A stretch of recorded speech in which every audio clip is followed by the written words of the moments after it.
Wow, wow. I don't want vagina abs to stick. That sounds so awful. Daddy, what's that? Cyborg, I want to point out that you can't say the word wolf. You said Nightwolf before, and it's pissed me off ever since. No beta code. I'm surprised. Not bowing down to the con. That's a paddling. Hey, Cyrax boy, guess what? Who the fuck doesn't like Yoshi? I don't like Yoshi. What the fuck? Yoshi. How do we feel about Tremor? Because I gotta say this. I want to see him come. Yes, but it's because I'm actually peeing in the bucket at the bottom of my seat. So like, I'm not... Naitara's design. You know, you're saying Naitara again. Oh shit! Thank Just let it go. I'm on so many drugs at the moment. Great. Glad to hear it. All right, well, I'm done being serious. We can talk about the taste of cock again. If that's what you guys want to. Wait. This is my fucking ass hanging out. What, bitch? Are we Guys, even not recording right understand- now? We're not recording, of course not. wondering. Nobody's gonna listen to this. Am I hearing like the sound of like bullets being loaded into a chamber and like shots being fired? Is it like an air gun? I don't. Am I hearing like Russian roulette like right up next to the mic? What's going on? Yep. Definitely taking shots with a rifle.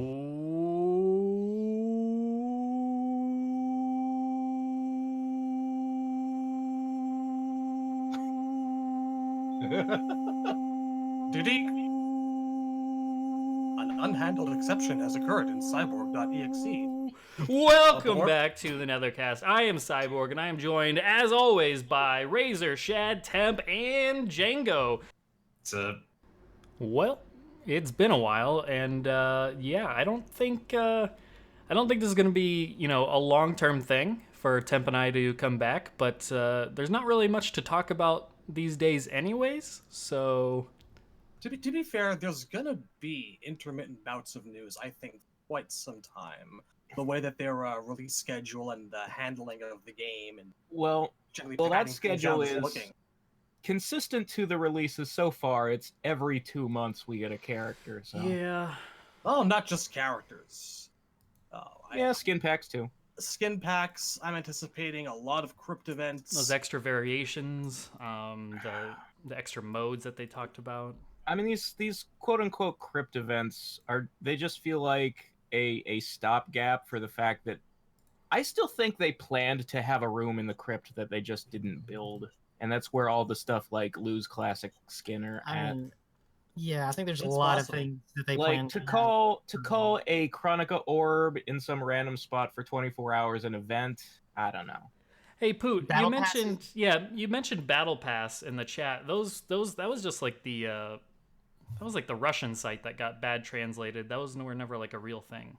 The Russians got another exclusive? Is that the Scarlet skin? Yeah. Exclusively bad translation. See, I don't think those were ever That's actually a thing. I think it was just bad translation. Oh. So yeah, no battle passes, thank God. But I mean, we got our fair share of grindy, fun stuff that's going on in the game. I mean, I don't really know. I haven't played it other than doing the tournament. But yeah, I mean, we had the Kombat Pack reveal trailer, and yeah. A quick little note to explain my absence. I have been battling mental illnesses left and right, so that's fun. And I think on Temp's behalf, he just kind of was, either all or nothing type of thing. So I think that's why he's been gone. Plus, he's been doing his own stuff too, trying to pass this test. So Yeah, and a lot of health stuff too. Like I have a doctor's appointment tomorrow. My body, like I always like to think of this year as like the year of health problems, which is ironic because last year was the year of Tekken. The year of Tekken was so much better than the year of health problems. that does So I sound don't- better. That does sound a lot better. Yeah, so yeah, it's the not knowing. There's a lot of anxiety. Just been busy too, honestly. Yeah. And you know what? I'm gonna be super busy for a while. It honestly isn't like a new thing. I was super busy before, but I was trying to kind of make the wires connect anyway. So I mean, I'm not even gonna lie. Like the rest time did help in other aspects. Sure. But hopefully this will eventually transition to something less medical and more Tekken again. We can only hope. You know, it's impossible to keep any form of like commitment going this long and not have occasional needs to get away and take a break. And that's following our discussion of Nightwolf, and in fact, probably this very episode of the Nethercast, I'm going to be disappearing until Sindel comes out. Because as anyone who's been listening to this knows, my stance on guest characters is not a favorable one. So rather than fill this place with negativity, shit posting, and general farty noises, I'm just going to take a bit of a break, and I'll talk about Sindel when Sindel arrives. In the meantime, the floor is for you guys. Well, what if Terminator comes out with some skins you like? I can talk about the skins. Then I can make some farty noises. I like talking about skins. My favorite thing about this game so far is skins. There's some good skins. There's some bad skins. There's some good skins. I fucking love the MK1's color scheme on MK3K now. I like it a lot. It's so good. It is good. It's the reason it exists. Fucking perfect. Even if I had Down Under, I'd still be using that for MK1K now. Yeah, the Lost has to be a thing. I knew it. In fact, if we weren't recording this, we would have been recording more of the Sub-Zero episode tonight. So. Yeah, the Lost isn't going anywhere, but that's for another time. Let's get back to the focus here. Did that DJ skin come out today? Yes. Yeah, that's what I heard. Man, that guy's voice. I saw the video of like. Ooh boy.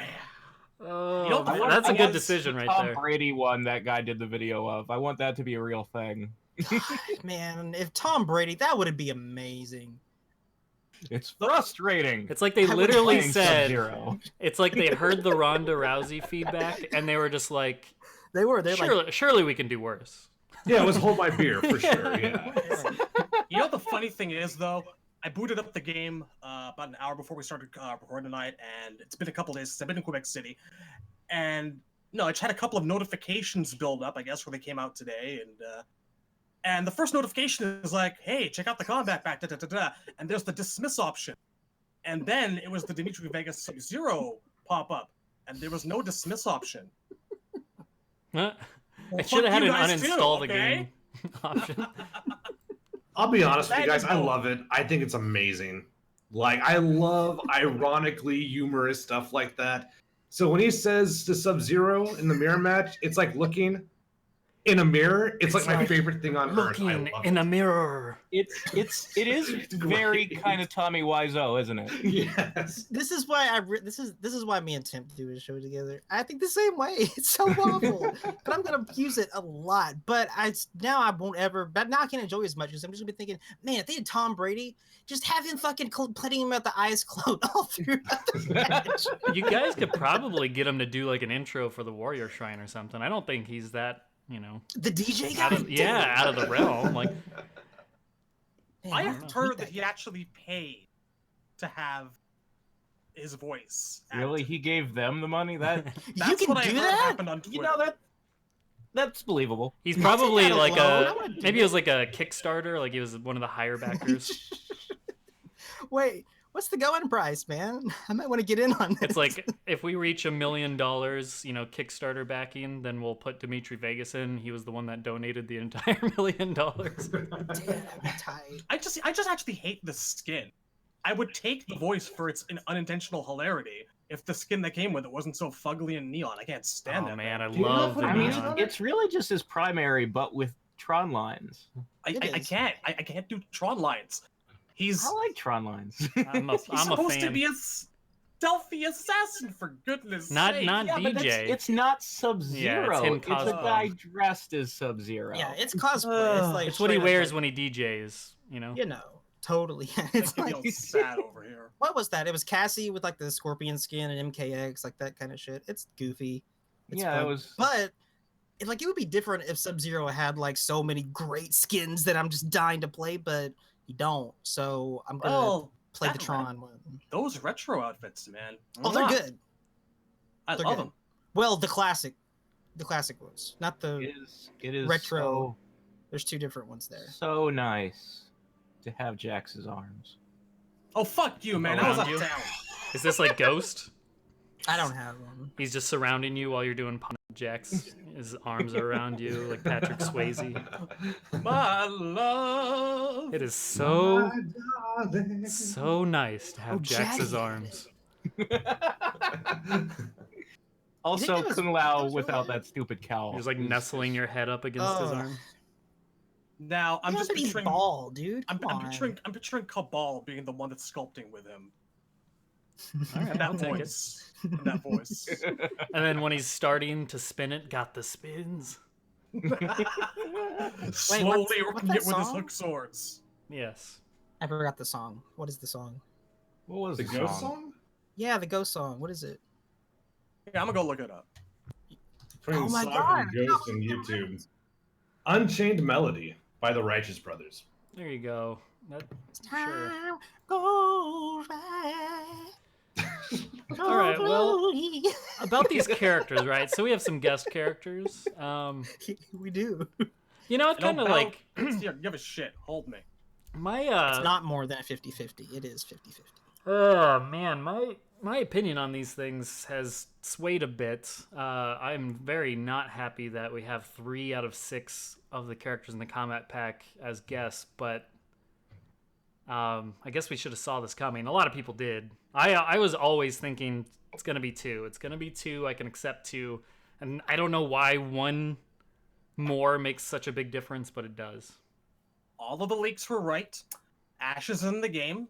They're lying. He's gonna be in the game in the future, and you can take that to the bank. I don't know if I agree with that because I honestly think the reason why Joker looks so bad is because they had to swap him out with Ash at the last minute. That's why I think. I very strongly believe, based on everything we've observed over the years of how NRS does things, I very strongly believe they had started work on Ash before the deal was done, and Bruce is still holding out. That would be incredibly stupid. But I mean, But there is wasn't there a The thing is, you have to start building DLC so much like before the game even comes out to get it out on time. well, But if I'm remembering right, very there loosely was... using the term "on time." yeah, Considering Spawn's this gonna be release right schedule. on time, dude. There but- was dialogue for Joker and Ash in those leaks. Yeah, the thing is, like, both Joker and Ash in the leak were the only ones who didn't have all their dialogue. They only had a couple lines each, and they were both versus Spawn. So neither character was finished when, at least their dialogue being written wasn't finished when the game launched and the Switch version was hacked into. I mean, they gave the teaser of the chainsaw and the Yeah, little see, song that's cue, what I so I think mean, at it the makes point sense. at the point of the chainsaw teaser, they still thought they could get Ash into the pack. I think the Joker swap was very, very recent. My theory is the reason why they didn't put in like Shiva instead of Ash was because that trailer promised 2 more guest characters. So it's Yeah. like, well, we can't throw in Shiva now. Yeah, they were fucking committed. Otherwise, we could have gotten Shiva or Fujin in this pack. Yeah, that could have helped. It would have been a hell of a lot better. Like, I didn't mind 3 guests when I thought one of them was going to be Ash. But now I'm feeling it. Here's the deal. Here's the deal. Like, I was really bummed yesterday, and it just kind of, I don't know, I thought it was just really dumb. But a reality hit me is that we are a pretty small minority, I feel like, at this point, though. We are not their like target audience. Here is Well, no, just clearly. a poll on IGN right now with 4,000 votes where they asked the people viewing their website, which character in the Kombat Pack are you most excited for? Keep in mind, this is IGN, not a Mortal Kombat forum, but that's probably a Right. good thing because it gets a Yeah. wider audience there. It's Yeah, not you're just getting the MK mainstream. fans. I get it. Yeah, So it's here's, I'll put it in the Netherkast thing. This is the current results as of a few minutes ago. Out of 4,380 votes, Shang Tsung has 3% of the votes, Nightwolf has 3.1, Sindel has 3.5, Joker has 10.2, Spawn has 38.3, and Terminator has 42%. So, I mean, it's not even close. Like, the MK characters, they're just so... I mean, this is the problem here is... Well, I do wonder what the numbers would look like if Shang and Nightwolf weren't already Right. out. I think that does play into it a tad. I don't think it's going to make Who are you most excited to play as? 2 people you've already played as, Yeah. or Yeah. No, I do think that plays a factor, but I still think it wouldn't have even been. I don't think This- any of those MK guys were gonna crack 10%. But the gap, I would like to point out the gap between Terminator and Spawn. and Terminator. Exactly. Joker. That was my other point in bringing this up. Everywhere I've gone, like places I've checked out, Reset Era, GameFAQs, Twitter, the fucking Reddit. There are a lot of people who just don't want him present, and it's like Joker. The fatigue, Joker. The fatigue is real. Yeah, It's not bad enough. The Joker, flavor-wise, doesn't really fit into a fighting game. I mean, people will tolerate him in Injustice because it's the DC universe, but like, it's just kind of weird to have him here. Like, we've been inundated with this character. Be a guest character in a video game, but we've been inundated with him ever since like the Nolan films. Yeah, it's that. But the thing I have seen the most, the negative feedback wise on the internet, particularly like Twitter and message boards like 4chan, people don't like the look of this Joker. Like, his model looks like shit. He looks like a chubby 20-year-old cosplayer. He doesn't look like the Joker. He looks like a Joker. He looks like he had way less work done on him than the others, like by far. I feel like that's noticeable. Like he looks like he's like a weirdly handsome regular guy who's just wearing the face paint, and also like he has this like expression on his face that's not like a sinister smile, it's just a happy smile. He's like, I'm just glad to be included, you guys. Kind of vaguely charming a little bit. I mean, like, if you just look at it, it's like, dude, all these other guys, they clearly have the scanned faces and all this shit looks really good, right? All this stuff. Then you get to Joker and it's like, that looks like fucking like old NRS faces does, you know? Yeah, it looks fucking like I'm not even a million times better than MK versus DC, that face. And I don't think that's how he's gonna look whenever he comes out. I think they're working on him still. Well, it's Tanya MKX all over again. It's work in progress, and we know that they've been behind and they've had a lot of release problems with this game. It's oh my god! No surprise to me. Randy, please. But he has so much hair. Like, maybe this is just me, but ever since like. That's why I made that Conan O'Brien joke in that video that I put. Yeah, it kind of looks like Conan. For me, when I think of the Joker, I kind of think of like the Arkham model was the perfect Joker. Like, he should look kind of aged and like time has not been kind to him, and he should be kind of going bald. Like that, the Jack Nicholson hairline is something I associate with all versions of the Joker. Like, I feel like that's a definitive trait. I mean, and so when they make him look like a young guy with this much hair, I'm like, who the hell is this? That's not the Joker. Yeah, there's a lot of ways that, like, a lot of examples they could have gone with of good Jokers. They could have. Yeah, he needs to look like gaunt and emaciated. He needs to look older. He needs to like not look cheerful. Like, scowl with your eyebrows when you're smiling like that, man. This is. They could have done like the fucked like up a super villain. You look I mean, all that aside, pull his face off one. They could have done some different shit. Him looking better aside, and they're not going to kill anybody. Why does he need to be in this game? Like, well, that's what do you think the real reason is? Is it to go along with the movie? Is it to? Oh, it's definitely because we have Spawn, so we need, you know how they like to pair. I'm sure Ash and the Terminator are supposed to kind of be the movie pairing, the action stars here. Yeah. And then you have Spawn and the Joker as your kind of dark comic figures, and then whatever other characters we get. Every guest but Spawn is there to promote a movie.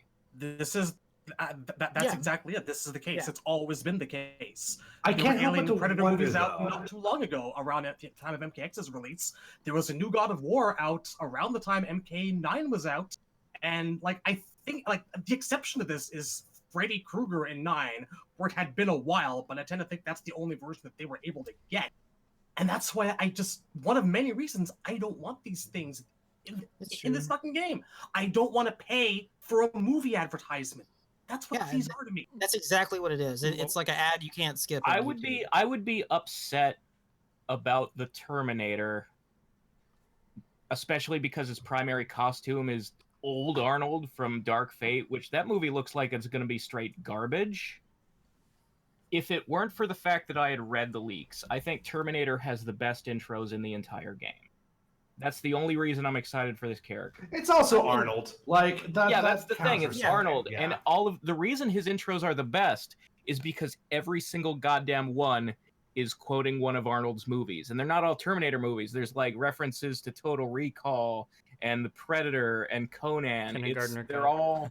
And that's why you got to do it if you do that. Like you have to go that route. Isn't there It's the actually same with kindergarten Shane? They did the same kind of deal with him. Take advantage of it while you got Imagine it. this guy comes out and there actually is not an Arnold voicing this. No way, no. It's It's easier to get his voice in his face, and they got his face. Yeah. So there's no way it's not Arnold. It's gotta be. I would just laugh so hard. Listen, if they can't get him, just go get that DJ guy, bring him back. With the movie speculation though, do you think Joker was only chosen to be that kind of pairing with Spawn? Because the big argument that I've obviously said in the past was, why not Pennywise over Joker? And this isn't like a Pennywise fits in or doesn't fit in thing. Do you think a legal thing just prevented him from being in? I think indirectly. It's one of the big rumors, isn't it, that they were like gonna There try was- to keep there was Pennywise, at but they some wanted to point- put this instead. There was at some point a rumor that when they first started development, it was going to be Pennywise, but like I don't know if maybe Stephen King said no. There wasn't the requisite amount of money asked for did not change hands or what. But Which is that's really, what I heard really, is really that- strange because And this is a giant rumor. Obviously, there's no confirming this. And for all I know, this could be up there with Shinnok's going to be on the game on the list of like rumors that are total bullshit. right. But that's what I heard is that it was going to be Pennywise and they couldn't get the rights, so they decided to just do a different clown themed character. I mean, And there's lots of with cool Joker, ones you can reuse all kinds of fucking assets from Injustice.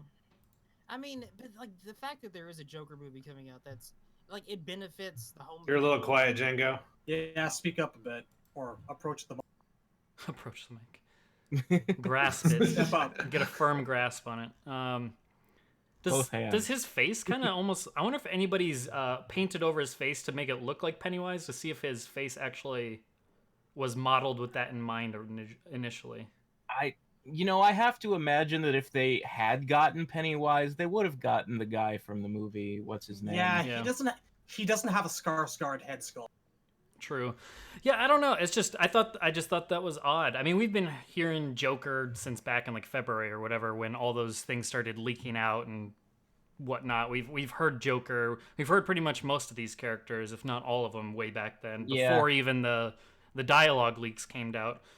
Joker was rumored at that point. So I don't know. It's just really, really strange. I really, really liked the Joker back in the day, from comics, but I wholeheartedly 100% agree. I had to get it in there somewhere.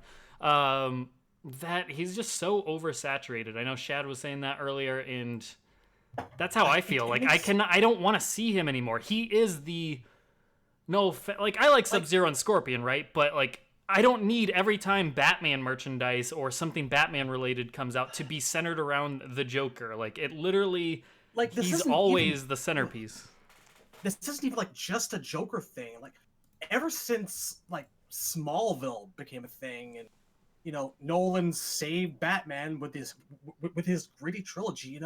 It's just been kind of open season on Batman merchandise, memorabilia, TV shows, movies, reboots, constant like tie-ins, Justice League, the DC cinematic universe, and Suicide Squad, and I am tired.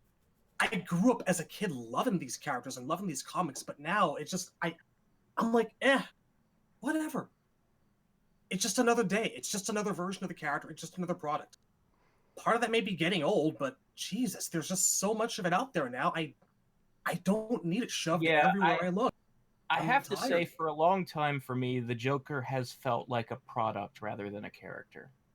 Yeah, I could see that. I mean, it goes back to what I was saying about Sub-Zero and Scorpion. It really disappoints me that every time there's like a Mortal Kombat merchandise or whatever the special edition statue or whatever, or the game covers, anything related to Mortal Kombat, it seems like it always focuses on Sub-Zero and Scorpion, which I understand because they're the most recognizable throughout the series, just like Joker is the most recognizable Batman villain. I get, like, popularity-wise. But how do you expect to build other people's popularity if you don't feature them? Like, if you don't give them that chance. I don't want to own 8 Scorpion statues. I just don't. Like, I don't want 8 things of Scorpion in my house. Like, it's just same with the Joker. I want other shit of other characters. Give me a tie-in of Katana or any other secondary character. It does not matter who, but why? Like, why do they always think like, oh, it was Scorpion statue for MKX. It was the Scorpion both in the English version or whatever, or the UK version or whatever it was a Scorpion statue plus the gold Scorpion statue in America. Then for MK9, it was the Scorpion and Sub-Zero bookends. And then in MK11, it was the Scorpion mask and headdress or whatever, the cowl. And it's like, it's just Scorpion, Scorpion, Scorpion, Scorpion. Like, holy shit. Like, I actually consider it like a kind of a small miracle that when those MKX toys came out, we got Katana and Quan Chi. I'm still reeling from that. Yeah, I mean, the toy line, they eventually get to the other characters, which that happens. But I mean, just like when they have to market it around certain characters, they don't include, like, why not include more people? Why not, even if you have to throw Sub-Zero and Scorpion in there somehow just to get the recognizability, include somebody else that we don't get often to build them up. It's like building things up 101. I think the IGN poll has a lot to do with that. I don't take too much from the IGN poll just because I look at the people they're asking, and it's what happens when you put a poll out and non-familiar fans have access to it. Like, for example, let's say they rebooted Soul Reaver and they made a character poll. Who's the most popular Soul Reaver character? And for some reason, the new Soul Reaver has Star-Lord as portrayed by Chris Pratt. Who do you think is going to win that poll? Obviously. And the reason is it's not going to be Ariel. It's not going to be Dumas. It's going to be Chris Pratt because people don't know Soul Reaver, you know? And Wait, did you say the Little Mermaid? Is that what you said? Ariel's in No, this thing? Ariel was the ghost of the pillars. I'm shitting with I think you were testing me. I think that's the thing, though, is like Warner Brothers wants money. Well, they all do. And- NRS wants money too. I want some money. Give me some money. You make more money selling Star-Lord than you do Mortanius. Right. Well, yeah, they tried it with Quan Chi. They tried to brand Mortal Kombat 4 with Quan Chi's giant face. And with mixed results. And I think they keep trying to push Quan Chi. I feel like for a long time, they've really tried to elevate him. Like Quan Chi's first mainline title, though, and they put him on there because his makeup looks cool. Like in the arcade days, they'd put the guy on the side of the arcade who was eye-catching. That's how it starts, but they also made him DLC for MK vs. DC. I mean, it never came out, but he was gonna. Like, I feel like within the Sub-Zero and Scorpion duo, they have been trying to push other characters. Quan Chi being the one that comes to mind. And Like he stole, kind of in and he there stole too. Rain's spot in MK9. He's like, no, I'm more important. I'll take the starting roster spot. It's fine. But I mean, to tie it back around though, that's why they keep adding more and more guest characters into the game, is because They make recognizability and money. I would love to see the figures. They've always said the guest characters make the most. I would love to actually see the gap between a Nightwolf or a Sindel and someone like the Terminator or Spawn, because I feel like it's gonna be a massive difference, and I don't want it to be that way. Yeah, you can take that from the IGN poll, absolutely. Yeah, well, what's weird to me about the numbers is, like, does that mean that more people buy separate than buy the pack? I don't know. Well, I wish they didn't even because sell that's- I wish they didn't even because sell a pack, because then That's who are you looking forward to, not who are you buying. You no, know? he's talking That about really- like just in general, like Yeah, but no, like how do they get the sales sales number for numbers. the individual characters to prove that they're good sellers if people are buying like only the Terminator but not the pack? Clearly there's got to be people out there. I mean, I don't know, because I mean it all goes back to MK9, right? That's what the whole argument with Freddy was, is he outsold everybody else. So Yeah. we haven't really heard after that who was the highest selling out of all the characters, unless anybody can recall, but I don't think we've ever actually seen sales figures. No, I haven't. None that I which know is a of. shame because, numbers. like I said, it sucks for, as a Mortal Kombat fan, it sucks that someone like Nightwolf, who's not exactly like an unknown character in this universe, like if you even remotely played the old games, you're like, oh yeah, that guy, I remember that guy, he looks familiar. Like you at least know about him. He was in Annihilation, you know. feel your animality. Yeah, your animality. He was still Animal. one of the best parts of that movie. You're animal. You're at him on. My two variations are in fact named Lightfoot and Lightwolf and Nightfoot. Definitely. That better be WUFF. But no, it sucks. All I really want to say on this episode about the entire thing is I was going to initially just rant and complain and just tear them to pieces for doing this once again. But then I look at these numbers on this poll, and I consider the fact that they've continually said that the guest characters sell the most. You look on Twitter and see people's reactions. People aren't shitting on these characters. Yeah, you got some Joker people that aren't satisfied or happy with the Joker's inclusion. But like when it comes to Terminator and Spawn, like people are absolutely loving these characters. They get way more hype and attention from casual fans to non-fans to even some, beyond casual fans, more hardcore fans than someone like Nightwolf or Sindel do. That's just reality. It sucks that it is that way. I don't want it to be that way. There's a way to fix that by marketing these characters better and giving them more attention. Like I said, if you always make it about Sub-Zero and Scorpion and Raiden and Johnny Cage, the same few characters, if you always put them in the centerpiece as the focus, they're going to only be those characters that carry your franchise. It's to build up someone like Nightwolf or these other characters and make them the ones that are like, oh man, that character is going to be in the game. Sweet. I can't wait. To do that, you need to feature them more. You need to make them more of a focus and put more of the effort behind them. You need to push them, so to speak, and they refuse to do that. They just keep attaching their wagon to the same few characters, and then nobody else is ever going to grow. Like it's a self-fulfilling prophecy at that point. Is of course these guest characters are going to blow these B and C tier MK characters out of the water in terms of hype and excitement and drawing sales because you don't make these characters mean more. You're doing it to yourself. They're purposely, like I said, self-fulfilling prophecy. It just pisses me off because that's the way it's always going to be, is because if they keep going down this road, eventually it's not going to be 3 out of the 6 as guests. It's going to be 4 out of the 6 are guests. Like, where does it stop? There is no... We started with 1 out of 4 with Freddy. Then we went to 4 out of the 8 with MKX. And now we're 3 out of the 6 here. If we get another pack of 6, I'm sure as hell going to expect 3 more guest characters coming. I think it'd be foolish not to at that point. So... Who's left, though, really? I don't know. Michael Myers? Yeah, it's Maybe. pretty much it. There is another Myers. Halloween movie coming out for the next 2 movies, but... I thought the new one was good, but so I can't really knock it. But yeah, so Leprechaun in the Hood. Well, the thing is, I think because they tried to get Michael instead of Leatherface, and it didn't work out. So the only guest characters in the grim darkness of the future that we won't have are the ones who turned them down. Maybe, and I think they'll go back to video games. I think it'll be Gears of War, man. Yeah, it could be. It could be. I mean, It's too late for Gears of War. I feel like that window passed. I'll take Doom Guy. Can we all agree on Doom Guy?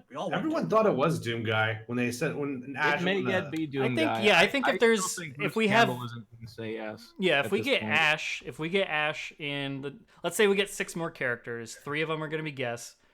That leaves 2 more that guests we have to basically come up with. So we could very well get someone like the Doomslayer and then another video game character to go. I mean, I don't know what games are going to be hot in the future. If it's going to be like Anthem Man, whatever that looks like. I had to think about that. That's funny. I like it. I don't know, some Far Cry protagonist from Ubisoft. Actually, you know what? an They'll Assassin's get Creed Keanu because it'll either be John Wick or it'll be from Matrix 4 Neo. Are people gonna want the ability to rip off Keanu Reeves' current media darling boy's head? Are people gonna be okay with that? I don't know. Even if they're not, feel I like- really think if they ask Keanu, he'll probably say yes. Honestly. Well, yeah, because he's a fucking awesome, fun dude. Oh yeah. I feel like everybody will play as Keanu and kill everybody else in the game is how that'll work. They won't do the fatalities to him. You try to do the fatalities to him, but he just dodges them all and disappears. He puts his hand out and they stop in midair. Honestly, I could see Kratos coming. Well, no, that's PS4 exclusive, right? Happened once already. So I was thinking Sweet Tooth. I was thinking all the other ones that they've rumored over the years. Sweet Tooth, somebody from Gears, because they did say they wanted to get. Well, Ed's not above going back to console exclusives. Like he asked people on Twitter if they would be interested in a Chief Thunder skin for Nightwolf. So Yeah. that would be Xbox exclusive if he did it. You start crossing over Killer Instinct with Mortal Kombat. You open up a whole new can of worms. It's I also. mean, I have said before that as fighting games go, the only one I'm really interested in seeing like an MK versus is KI. I'd take it. I absolutely would. Hate guest characters though I do. A crossover game by definition, that's fine. No arguments from me there. There has been an article just released today, actually, of Sony saying they're now open to releasing first-party only games on other consoles as long as it's a previous release. They've kind of opened that discussion. So you could see like God of War 2 on fucking, I don't know. Oh, Bloodborne? Xbox. Oh, Django's You know- nice yeah. even in this podcast. That's a lot of Django's. I think I might have fixed my microphone. So quiet. Okay, I can turn it down now. Is it too loud? No, you're good. Yeah, you sound great. Okay, I'm sorry. Yeah, Nice and Bloodborne, clear. dude. You're That'd be doing sick. good. Put Bloodborne on PC so it's 60 frames. Jesus. Yeah, you could get a Bloodborne character on both versions of Mortal Kombat. But I mean, how do they even outdo themselves at this point? I mean, they got the Terminator with Arnold actually doing him. Like, you've peaked in terms of guest characters. Just move on. There's always Yoda. Yeah, I guess. Again, there's that head ripping rule. I don't think that we're going to be cool with. I want Akuma. I still I want don't him think that- really bad. I'm going to throw up if this keeps up. I just feel like this whole 'Cause I sales just- argument just doesn't really work for me, because if you want to make a character that sells, that is like the easiest thing in the world. They can make a fucking Kombat Pack 3 with Thanos, Johnny Sins, Trump. Like they could just do all that. It'd be so easy. They could, Like- dude. Oh my These god. names. Like it's easy to sell shit. Like selling shit is the easiest thing in the world. You don't get medals for that anymore, in my opinion. You get medals for good content. Really, Trump really is good a funny. content. Honestly, Trump would be an amazing inclusion. You know he'd sell. Because you're either going to have the Somebody- diehards that are behind him that want to, like, use him to troll people, or you're going to have the people that want to kill him. So then it's like it's a Yeah. win-win. For real. Listen, I don't know who did it, who put it on the list. We were. And I mentioned Trump and kill in the same sentence, so I've probably just made some watch list. Yeah, we're in a somewhere. file now. We're in someone's folder. Yes. I don't know who put him on the fucking sheet or whatever, the script that we were using that day. But whenever we were recording for our announcer in thing, somebody put Donald Trump on there, and so we got our announcer saying Donald Trump, so it's an option, and it's so fucking weird too, because we have a brand. We're talking about guest characters and popularity, even though we don't know figures. I would love to see those figures too. I would love to know that shit. We got a brand new top producer who's handling our game for us on the business end. He's not part of our team. He's part of the guys that we're working for. And he's a name. He's a guy that I knew about, and he had some pretty big games under his belt. First meeting, first thing that we started talking about was, listen, we need you guys to put together a list of some really good ideas for guest characters. And because that was a priority. And I mean, I wasn't surprised, but I was surprised that it was like, bam, right out of the gate, like already, like, go do this shit. And I mean, I get it, and they have to be fucking successful, but they have to be really successful. Who said this? this was the guy that just came on to the iBallistic game. Yeah. The people that were working that were attached to, we can't say their names yet. Sure. The publisher, they brought in a new person to be our top producer on and work with us to get this game out. And he's a name. He's someone people would know, and you'd especially know his games. He's worked on some big games. He has some big games under his belt, recent ones too. I just think. I mean, look, what Big game? games. What Huge game games. doesn't have guest characters at this Such point? games. Can What was somebody that? help me out? Does any like mainstream type game not have guest characters? There's- Street Fighter's still guestless. There's no guest Are characters. we still? Are we just talking fighting I games think- here? Specifically, Japanese ones don't seem not to be just fighting. Well, I mean, I'm Tekken like, and Soul Calibur both have them. because don't they? Gears, Yeah. I just saw Gears. I guess put in Gears of War has Sarah Connor from Terminator as one of the people you can play as, and they got her. They actually got her to Well, play it. they already announced the T800. Yeah, they have so- the T800. They have some Halo Spartans in there, so they're going all guest characters this time. I don't think they ever had before, so they're doing that now. Tekken obviously has a shit ton of guest characters, Well, I mean, right? the Soul unique Calibur. thing about Tekken CM is, show. other than the extreme weirdness of fucking Negan, it's all characters from other fighting games. It's still technically guest characters, though. It is. Oh, and I guess Final Fantasy guy, which is so weird. Well, I forgot Like, about Noctis. Yeah, I actually like Noctis, just not in Tekken. They should have put in Tifa. Who makes Witcher? I don't know if that's a yeah, Japanese developer Noctis or should not. be in Soul Calibur because he uses weapons. You're thinking too logically, I sir. agree. Oh my. I guess my It's point just- is no, it's that a like Soul everybody's doing this now, and you want to know Yeah. why? Is because it's just like loot boxes, right? Everybody started putting loot boxes and microtransactions into their games because it worked. It sells. It sells shit, and they get a shit ton of money. Even no matter how greedy or dirty or scummy it is, they will been sell saying out this. their property in favor of getting money by using other properties to bring them attention. Like, It is. It's so lucrative. It has to be so lucrative to these This people. is the that, like, art of marketing. It The is. hype sells itself. It's And you see literally. people- Sorry, go ahead. there are people on the Reddits and the internets and the Twitters, and they're like, I would love it if this was a guest character. This was how I told you guys about the Spider-Man story. No. I walked into a GameStop when I was. I love MK11. Spider-Man stories.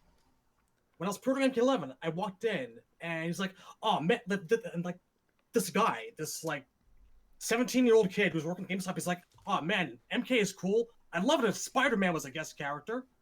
Oh, Yeah. No, Like, guest number characters. one, number one. Yeah. You don't even fucking care about the game. You care about the ability to play something that isn't inherently a part of that game. Oh, And I'm like, do you think that Marvel are going to be okay with Peter Parker getting his limbs pulled off or his head ripped off or his face mangled? And he's like, I mean, as long as they get 50% of the deal. I don't know. he didn't think about it. he didn't think about Sorry, that, just like, topical. timely.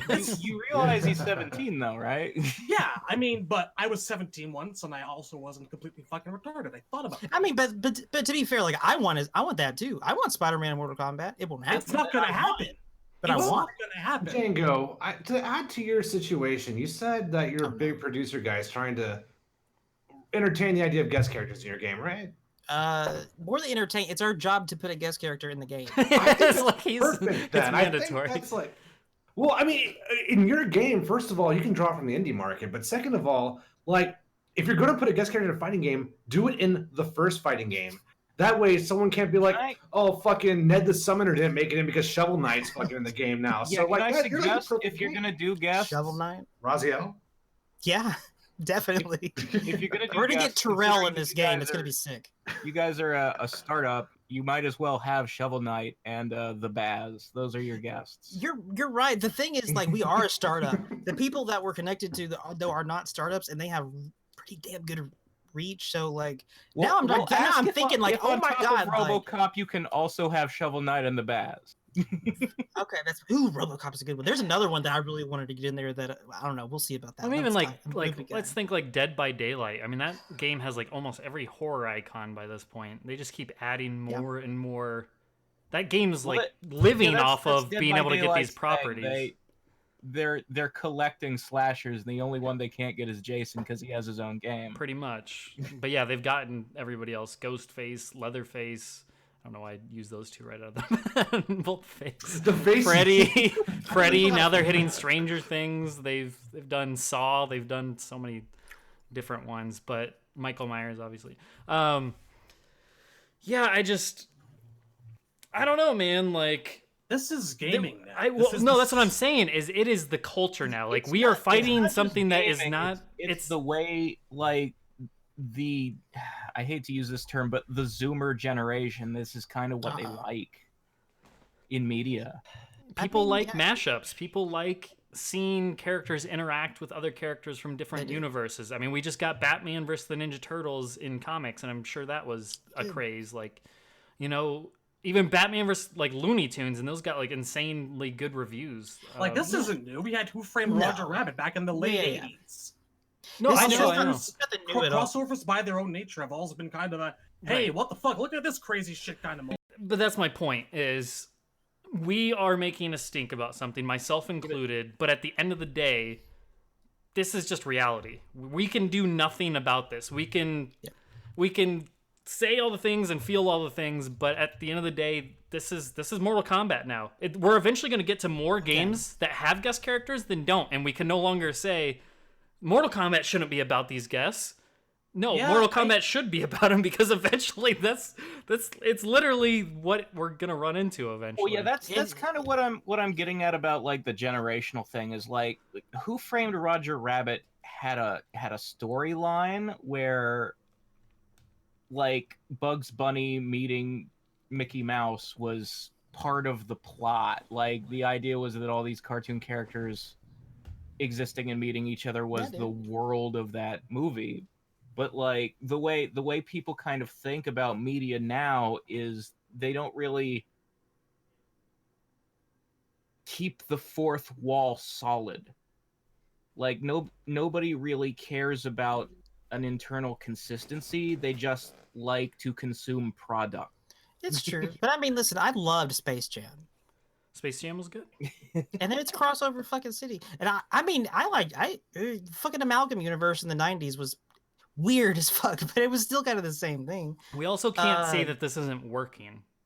No, yeah, absolutely. We can say it's not going to work forever, though. Right. The well's going to run dry. I know, I'm just saying, from MK9 was huge. MKX sold even more. MK11 sold even, like, it's working through building their audience by having these guests to add bigger reach. It's clearly serving its purpose, not only from money, but building their fan base. There are more Mortal Kombat fans now than there are ever before. And they may not have come the way we wanted them to, but something got them here. Be it through Spawn, be it through Freddy Krueger, be it through Predator. Well, I mean, Ronda I Rousey. don't mean to say that like the concept of the guest character is inherently like shallow. I mean, with Soul Calibur 2 was almost 20 years ago. I fucking loved playing as Link. Sure. I don't have a problem with guest characters. I have a problem with which guest characters, because as cool as Link was, Yoda was fucking terrible. I love the Terminator. I'm gonna play the T-800. I don't want Joker in here. I recognize the only reason he's here is because that Joaquin Phoenix movie is coming out. No, I'm not defending Joker at all as an inclusion. Honestly, he's the one. I'm not mad about Spawn. I'm not mad about the Terminator, whatever. Like, in a way, I think the Terminator thing is kind of cute. It's kind of charming. It's like, yeah, it's nostalgic. I'm the least upset by that inclusion. Spawn clearly had a huge uprising of people that wanted him in, so they got what they wanted. That's fine. I mean, the timing feels manipulative because it's like, look, I don't approve of Dark Fate. It looks like it's going to be a bad movie. I'm sure he'll have a skin that's younger, the part though. of me who was like, when I was 5 years old, Terminator 2 was the best film in the world. I'm sure they'll have a younger Arnold as a totally ready as right. gear Exactly. and stuff. He's gonna have like T1 and T2 skins. Yeah. Like So I mean, they gotta fill out all those shader slots with something. It's going to be garbage. Well, I also don't. I'm not bothered by his inclusion, because if Mortal Kombat used Terminator as a inspiration point for Kano, for example, it's like, then at that point he should be in. Like it just, I don't know. It's just, it's odd. But here's one more thing before I hand it over. But like, this was always my argument with like, this is what I've said, like when Chad and I have debated this, or any of us have debated this over the years. And this is not me defending guest characters, but and I still just I hate that the Joker's in this. I honestly think that's the lamest shit, especially because we already get him in. We know we're gonna get him in every Injustice game they make, so it's like now we're getting him over here too. It's a little in the first one, and they still found a way. It's a little scary that now he's in Mortal Kombat. But that aside, I guess ultimately this is what people think of. The majority of people think of when they think of Mortal Kombat. I honestly do think that they view Mortal Kombat as not being above having these types of characters interact, like the Jasons, the Predators, Aliens, Terminators, because that in itself is what Mortal Kombat was initially. It was schlock. It was B type material, or whatever they call that, B-list stuff. It was movies from the 80s. Yeah, it's your underground stuff. It was never supposed to be this wonderful, like, held up on a high bar type of thing, or up on this high horse on this pedestal. It was always something that never took itself too seriously and would always do these jokey things inside of its own game and its own universe. It would make these jokes, having Jax turn huge and stomp people, neck stretches, animalities, babalities. Like it was always like this. It was always something to just have fun with your friends. Like, it's like a popcorn blockbuster. Exactly. It was never supposed to be Shakespeare. It was never supposed to be this amazing writing. As much as John Tobias wrote things that people really, really ended up enjoying, and made these characters that people thought were badass. At the end of the day, it was just supposed to be this cool shit. Like, it's just this cool shit thrown together, and these characters in their own universe don't all make sense together. You have cyber ninjas, you have regular ninjas, you have monsters, you have vampires. It's like you have all these different archetypes, all these different races. You have your martial artists, you have your soldiers, you have your street thugs. Like, this is such a fucking melting pot of a series that when you have fucking Terminator and Spawn and Jason and all these characters rolling up, to me, they really don't stick out. Like, if they were introduced into the series without us knowing who the character was prior to that, you probably wouldn't bat an eye at it. That's, I guess, my ultimate point here with these characters. It's just... Go ahead. It's true, but that's if. That's if they didn't already pre-exist, but they do.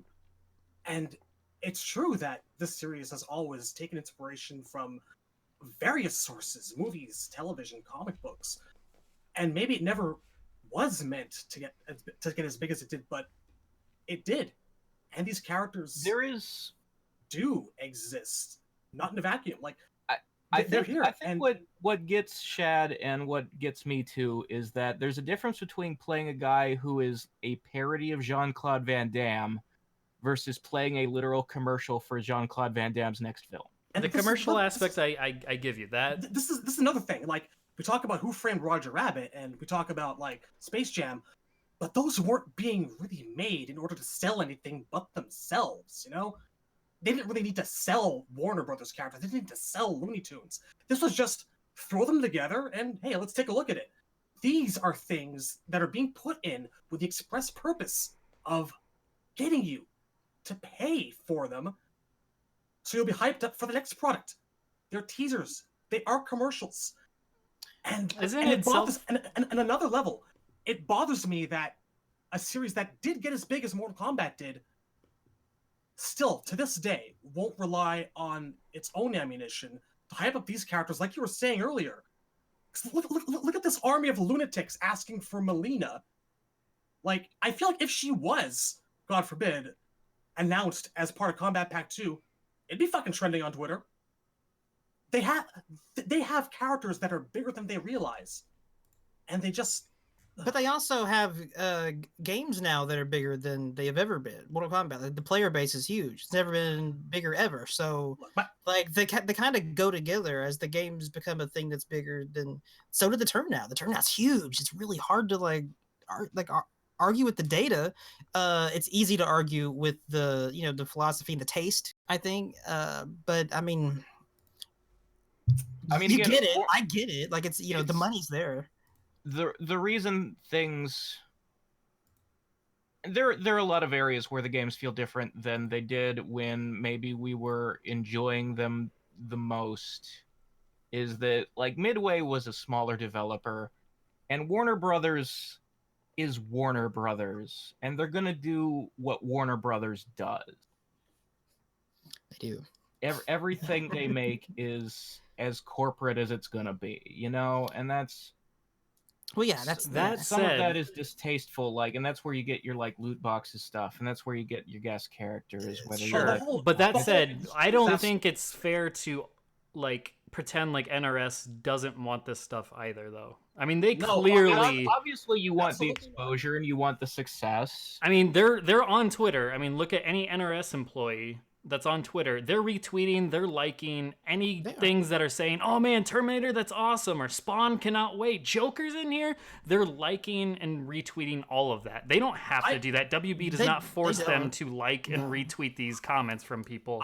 They are happy with it too. They are fans of these characters, and they think it's badass to be able to use Arnold Schwarzenegger in their game or to include Spawn in their They don't like I said, they don't even hold their characters as highly as we do. Like that's just honestly the truth. They don't look at Nightwolf as more important than getting the Terminator in the game or whatever. I don't know. I think that's over. Like I think that they care about Nightwolf just as much as we do and whatnot. But it's a different sort of thing. And I also feel like I mean it's true. Like NRS on Twitter and NRS employees have been more like weirdly apologetic for shit with this game than I've ever seen them being, like openly, like to the public and talking about problems and trying to address problems. These characters are not what they're apologizing for. That's for because most people are happy with them. Like most people are happy with Terminator, Spawn. And I feel like it's a thing where like it's so in the 90s it was so easy for things to be, and it happened with everything. It was so easy for things to be like, this is mine. And you kind of build it up to be like your own thing, and it's the way that you like it. And then nowadays, whenever it's so hard to maintain that, right? It's not a vacuum anymore. And you can see around everybody who's running around saying the same thing, like it's mine, and none of them are like yours. Everybody's different. So I think that there is a big clash there. But like in the 90s, it's still the thing. It's interesting about these games because they were also inherently like these very social games, and I'm not just talking about because they're like versus or multiplayer. For the same reason why people go together to see a blockbuster or whatever popcorn flick, you would do that with Mortal Kombat. If you do it in the arcades or like on the couch or whatever, fucking take a drink and smash somebody in with Jack's giant boot in Mortal Kombat 3 or whatnot. Like this shit's kind of like engineered to facilitate good times between different people who just laughing your ass off being retarded.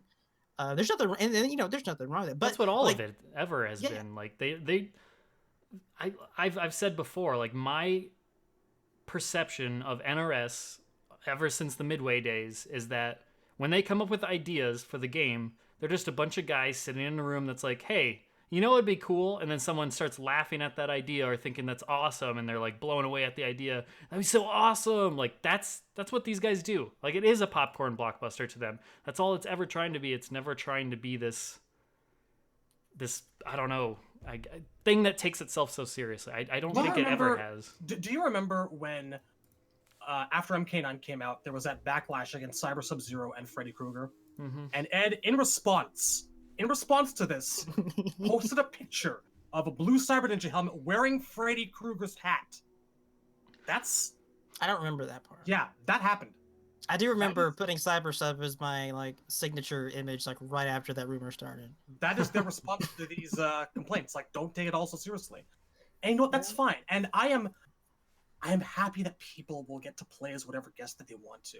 But where I draw the line is people going, I don't know how you can be upset about this. You're not real fans if you don't like this. It's like people come to anyone who says that hold on. Yeah. Let's just call out the person that I saw somebody that has the letters. I'll just throw out 3 random letters that are included in this person's username. SMG. Oh shit. They put on Twitter that let me just pull up real just so I'm not misquoting here. They put up something on Twitter that I thought was a little just unfair. Let me scroll here. Sorry, I was so unprepared. Here we go. I love it when they're unfair. They go, if you're not hyped for Joker, the craziest villain in the world of comics and TV, who will undoubtedly have insane gameplay, fatalities, and brutalities in MK11, then you don't deserve to play this game. And then with a little gif that just kind of is of a woman just kind of like dismissing people. Like, no. Okay, love that those SMG. people are referred to as influencers. Okay, SMG.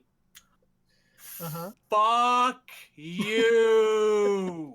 I'm sorry. I What hate does MD stand for? Who's this? I don't know who this is. It's just a random 3 letters from this person's name. Could be anyone. Doesn't matter who they are. I was just giving an Where example. was this guy during MKX? I wish he had told me, if you don't like Alien Predator, then you don't deserve to play MKX. He has no idea how right it would have been.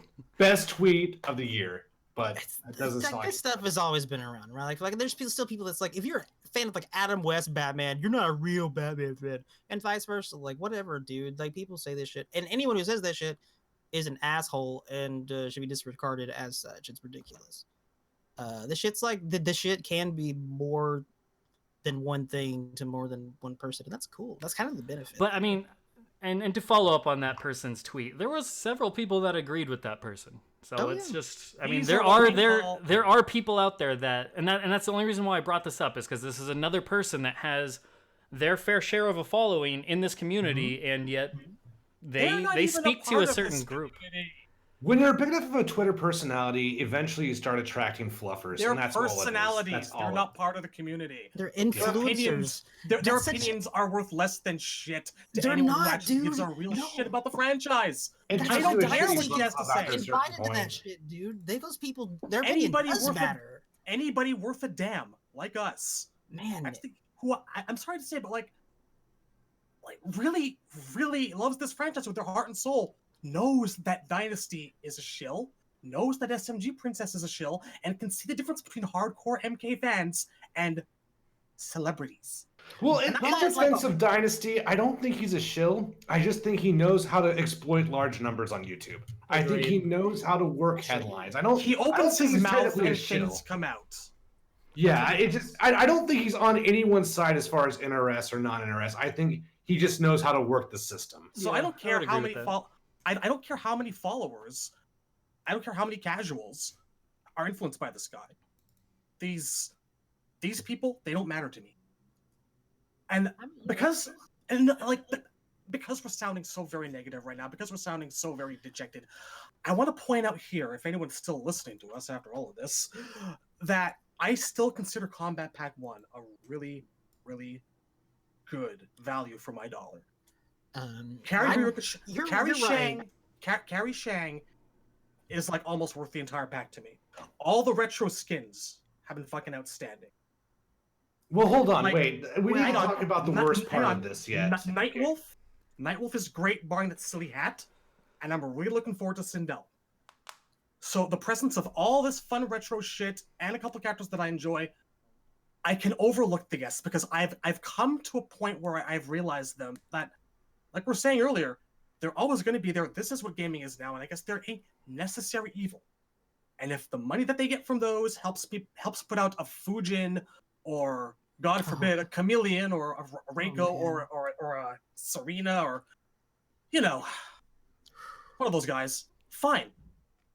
The thing is, I don't have to like it, and don't tell me what I can or can't like. I gotta jump in here. I 100% disagree because we haven't even talked about this. Yeah, Nightwolf's anti-air. Oh my god, what the fuck? I know, right? Shit, no care. No, the worst part is that March is the release date for Spawn. So I would say even if you like every character, the Kombat Pack, it's still a con job. They still fucked people. Yes. Because you could have made all your money back on discounts or for waiting for a sale if all you want to do is play as Spawn. And like, if you find out in June and you buy the pack because of that, you fucking screwed over the fans. No, the Yeah. pack is a joke. I Dude, feel like it's really odd that they would have. Why did they say to begin with? Here's these 4 characters, which included Spawn, plus 2 guests that we have yet to name, and then make Spawn last. That really doesn't make any sense to me. Because it's part of their strategy to have people playing as long as possible. Exactly. They're squeezing things through the eye of the needle. Every now and then, a crypt event. Every now and then, new towers. Every now and then. That's what they mean with this. They're going to be supporting this game for a long time. Ed Boon even blew him up on Twitter for this shit. Ed Boon said that we did not want to do this. We did not have a choice. He did, yeah. Yeah, I think What did he say? he said that he apologized for the release schedule and said it's not their choice. That's all he said. But obviously, if it's not his choice, it's WB. If you do the math, if you look at the towers, you look at the crypt, it's all a visibility strategy. They're just trying to keep the market, keep the blood flowing in the market until the next pack is ready to launch. That's all that's going on here, and it's fucked up. That's the thing. Like, player retention is really valuable. I really, I want to make it clear that, like, I am actually not that mad about the content of the Kombat Pack, Joker aside. But like, I don't see that as an issue. Whatever. It's actually a pretty decent Kombat Pack, all things considered. Shang, like, I think most people feel. I like it. Myself especially. Shang. Again, I am actually excited for Terminator because my inner 5-year-old has always loved that guy. But he looks great. He's gonna have some great fucking chatty shit. He better. But yeah, fucking Shang, Nightwolf, Sindel looks really fucking good. Terminator and Spawn. I'm not mad about any of those characters whatsoever. That's not really bothering me. What is bothering me? Spawn. I'm waiting to see a non-Revenant skin before I have an opinion on Sindel. That's fair. Oh, it's we've seen a render at the very least. She looks all right. Oh, not Revenant? Yeah. When was this?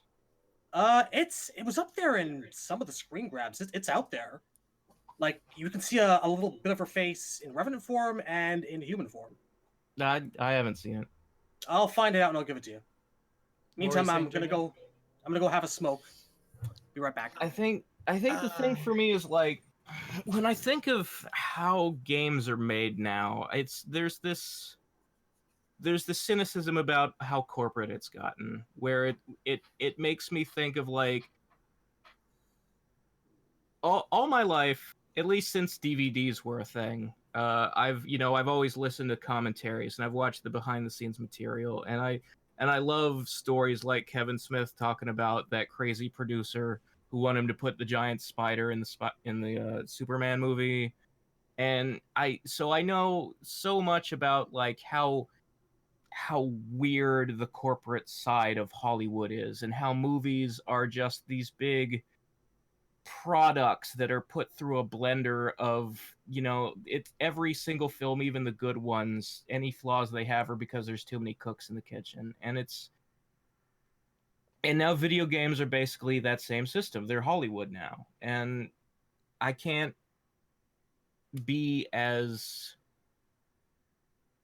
100% happy with a game like this as I would have as a child, because I can see things like the Joker is only there to sell movie tickets, and that's the depressing side of it for me. Well, I'm actually okay with all that, not because I like it, just because I'm fairly indifferent. Once I heard Nightwolf and Sindel, I was kind of done. I'm like, whatever happens, whatever, right? Yeah. I mean, I do have to wonder, like, if you took that poll, not on IGN, not just before Shang and Nightwolf had come out, but if the characters had been, say, fucking Reptile and Melina, what would those numbers look like compared to the guests? Because the thing about MK3 characters is they're not MK1 and 2 characters. I honestly think Nightwolf and Sindel rate about where a Deadly Alliance character does in the minds of most people. Yeah, I wouldn't disagree with that, but it's like why I'm done waiting for Lee May. I've put in my time. I've kind of moved on now.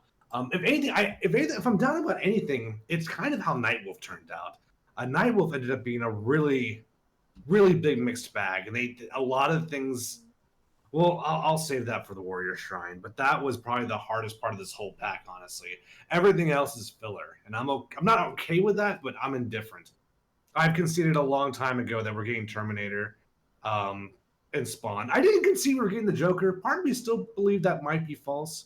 Or at the very least, I thought if it did happen, it would be Kombat Pack 2. So Yeah, I'll admit, I was a mean, little surprised. I think we all expected it would be Pack 2 because of the chainsaw noise. Yeah, so yeah, I mean, it's funny because if I had been on a month ago, more than a month ago, I would have been super upbeat about the game, but a lot has happened in August, and the game has got some work to do. It's not in a good place right now, in my opinion. So, I mean, I'm not playing competitively, so I don't know about all that. I just know that, like, for me, overall, if you were to ask me how I feel about the pack, like if we weren't just talking about the guests or the Joker, how do I feel about the pack overall? I'm just in it for the skins, man. And maybe part of that is because I don't like any of the default costumes. So I'm like just desperate for these retros because they look good. But I would have paid the money just for the skins. yeah, no, I hear that. I don't know. The good news is that Fujin's coming. Fujin is. I mean, I have to wonder about Pack 2 if Pack 1 has taken an entire year to complete. I'm not I gonna can think barely about finish the sentence. Oh my god. Kombat Pack 2. We'll fucking see that shit. What was that joke that's going around? MK12 is gonna come out before Kombat 2 is. So here's a true thing. Final Fantasy VII Remake will be out before Spawn is. Yeah. It's a blow up. It's a blow up. That's literally a fact. I mean, what are they gonna? That's where we are now in this world. Generation is a thing to think about too. Console generations, like, are they gonna release the complete edition that's also on next gen? They could. At this point, fuck, like, you know, because that shit comes out. When's the new Xbox come out? Is that this December? Fall 2020, I believe. Oh, wait, that's next year then. Next Yeah, year. there is officially they're still under a working title for the Xbox. There has not been an official name given yet or a release date. The Xbox 2, like, if they get real talk, if they fucking get cross-platform play together, I am all Xbox. So. I'm going back to Xbox 100%. Yeah, dude, that's gonna be tight. Because otherwise, well, then I mean, it's harder for you, dude, because you have Bloodborne. All I have to worry about is KI and playing other people in Street Fighter. That's all I have to worry about. I mean, listen, Bloodborne. I'll play Bloodborne when, like, Bloodborne is not exactly the most social thing in the world, gameplay experience. So that's, I mean, you know, that's okay.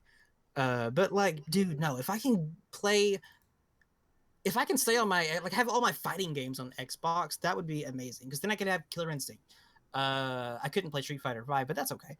You know, I could, you know, fucking and play all the other guys around here. If Power Rangers can do crossplay, like, come on, man, just give it.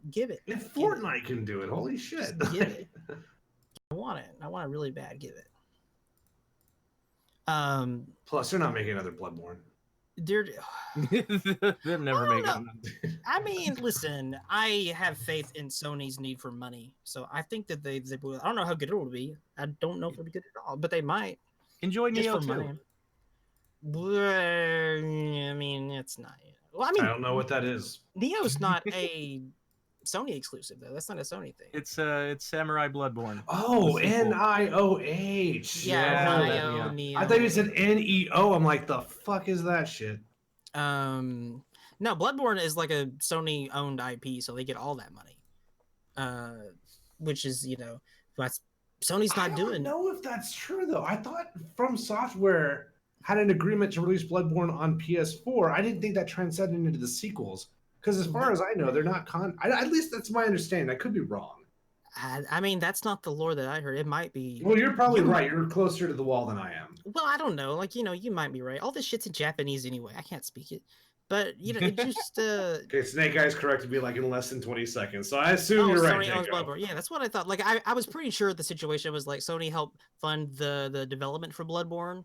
And so, like, you know, that's a big incentive. Like, if we're going to help pay for it, we get to stake in the IP like big time, which is why it's exclusive. It's not even on PC. Did it really cost that much to just reskin souls with fucking witch hats? Dude, no, dude. You look at Dark And Souls guns. 2 and look at Bloodborne, it's like, what the fuck happened? Like, they hired a whole new...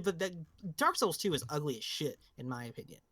And then you jump to Bloodborne, and it's like, motherfucker. And obviously, since Bloodborne existed, they were like, let's just use this for Dark Souls 3. Like, the same shit. And they did. And so, like, it was really good efficiency and money and reusage of whatever. The thing, getting back to Mortal Kombat, though, I just wanted to came make back it... to see that. Oh my god! Sindel's face is actually like, it's a fan edit. Sindel's human face. Yeah, somebody Right now. photoshopped the Revenant. Well, I mean, it looks It's gonna be close. good, but it's just a face. I wanted to see the outfit. Like I want to see if she has a classic skin, man. I feel pretty safe in saying that she probably will. There's not a single Revenant character that doesn't have a human form. Nightwolf, Like, so generally it'll speaking, and this goes all the way back to Deception. I don't really like Sindel costumes that aren't the original. you don't even really like Sindel though. No, I don't. But at least if I'm gonna have to put up with her, put her in that leotard and the little jacket with the collar. I'm sure we'll get something that's kind of close to it. Like we've been getting kind of close retros for almost everyone. I just can't wait till that bitch comes out so I can only play Sindel against Smoke Man. That's all I want to do. And I'm not. Smoke Man, are you listening? Let me get real fucking close to the mic. I am only using Sindel against you, Smoke Man. I'm getting you have a close too, so we're like fantastic making 2020. out. Oh, sorry. Oh yeah, all the Sindel. That reminds me, Temp. My Devore is really, really gross, and I need to hook up with you. Yeah, hit me up, dude. If you ever want to play it, Hey, let me know. Temp, have you seen the new Devora Brutality win pose yet? No, I'm not going to. You might. Things I'm not going. I'll close my eyes. You can't make me look. Clockwork Orange. Hey, I have an update on the fantasy draft. Oh shit. So I won. So if anybody can correct me if I'm wrong, are these all the cameos? If you can think of another character that visibly showed up in the game anywhere, in an ending, in a intro, they have to visibly show up. They can't just be like a name drop, or in the crypt, or in the story, or whatever, in the background of a stage, anything like that. Here's who I have for the cameos, by the way. You can find them in the fantasy draft section. I have a list of them: Shinnok, Goro, Suhao, Cyrax, Sector, Shiva, Serena, Takeda, Kung Jin, Bo Raicho, Onaga, Quan Chi, Reptile, Ermac, Rain, Blaze, Kenshi, Smoke, and Kintaro. Those are the ones I have listed. If there's any more that actually showed up in the game somewhere, because I haven't been keeping, obviously, a very close track, but those are the ones that I've noticed. If there's anybody else, let me know, because I got to add those points. But where we're standing right now with the latest DLC releases are... And, of course, if we have another pack, that could change. But where we're currently standing is 8th place. We have Shad with 30.5. Fuck yeah, unreal. Were there even 8 of us? There was. 7th. I we am have... doing worse than people who weren't even present. Good shit. 7th, we have Django with 32.5. 6th, we have Sai. Is he still around these days? Yeah, he changed his screen time again. Son of a bitch. He comes and he goes, and he said that he really was not feeling MK11. Sure. Yeah. Okay. Well, anyways, he's at 38 points in 6th place. 5th place, we have nobody because we have a 4th place tie between Razor and myself, both with 46 points. They all get pretty close right here. The top 4, we're all pretty within striking distance, so to speak, depending on what's left for DLC, if any more comes out. 3rd place, we have Brusque with 46.5. 2nd place, we have Down 4 at 51 points. And 1st, we currently have Temp at 54.5. So he is 3.5 ahead of Down 4. But, I mean, if we are to assume Fujin, that can change things. So, as well as Shiva. So there are some points to be added down the road for both of them as being DLC picks. But yeah, so I think Down 4, and it's going to come down between Down 4 and Temp, most likely, based on Shiva and Fujin are going to play a factor, because I think Down 4 has both of those on his list. So we're going to find out like in August 2020? Yes. Maybe So even by then. We've established at the very least I'm not eating a newspaper. That's all I care about. Yes, you don't have to eat a newspaper. But yeah, Wait, so so that's the Down current. 4 basically won this. If the leaks are correct, Down 4's got this though. Well, right? Down 4 has let's see. He's got Fujin, who's worth 3 points, so he'll get those points, and I believe he has Shiva. Yep, 4 points. So he'll win. I mean, he already has technically 2 of Shiva's points calculated in as the king. And when they're released as DLC, he gets the other half of those points, basically, because it's only a Man, difference so of that's half. close. So yeah, you guys will be actually really close. So it really just depends on if there's any more characters beyond those 2 MK characters, then yeah, it could be really close between you 2. But for the rest of us, I think our standing's probably going to remain pretty close to the same. But yeah, between you 2, I think is what it's going to come down to. So cool. That's where we're at. Unless there's more cameos that I just didn't account for. I don't see one on my list getting a cameo. Like, I think my list is kind of done. Yeah. Unless Lee May, maybe Lee May or Ashra, but nah.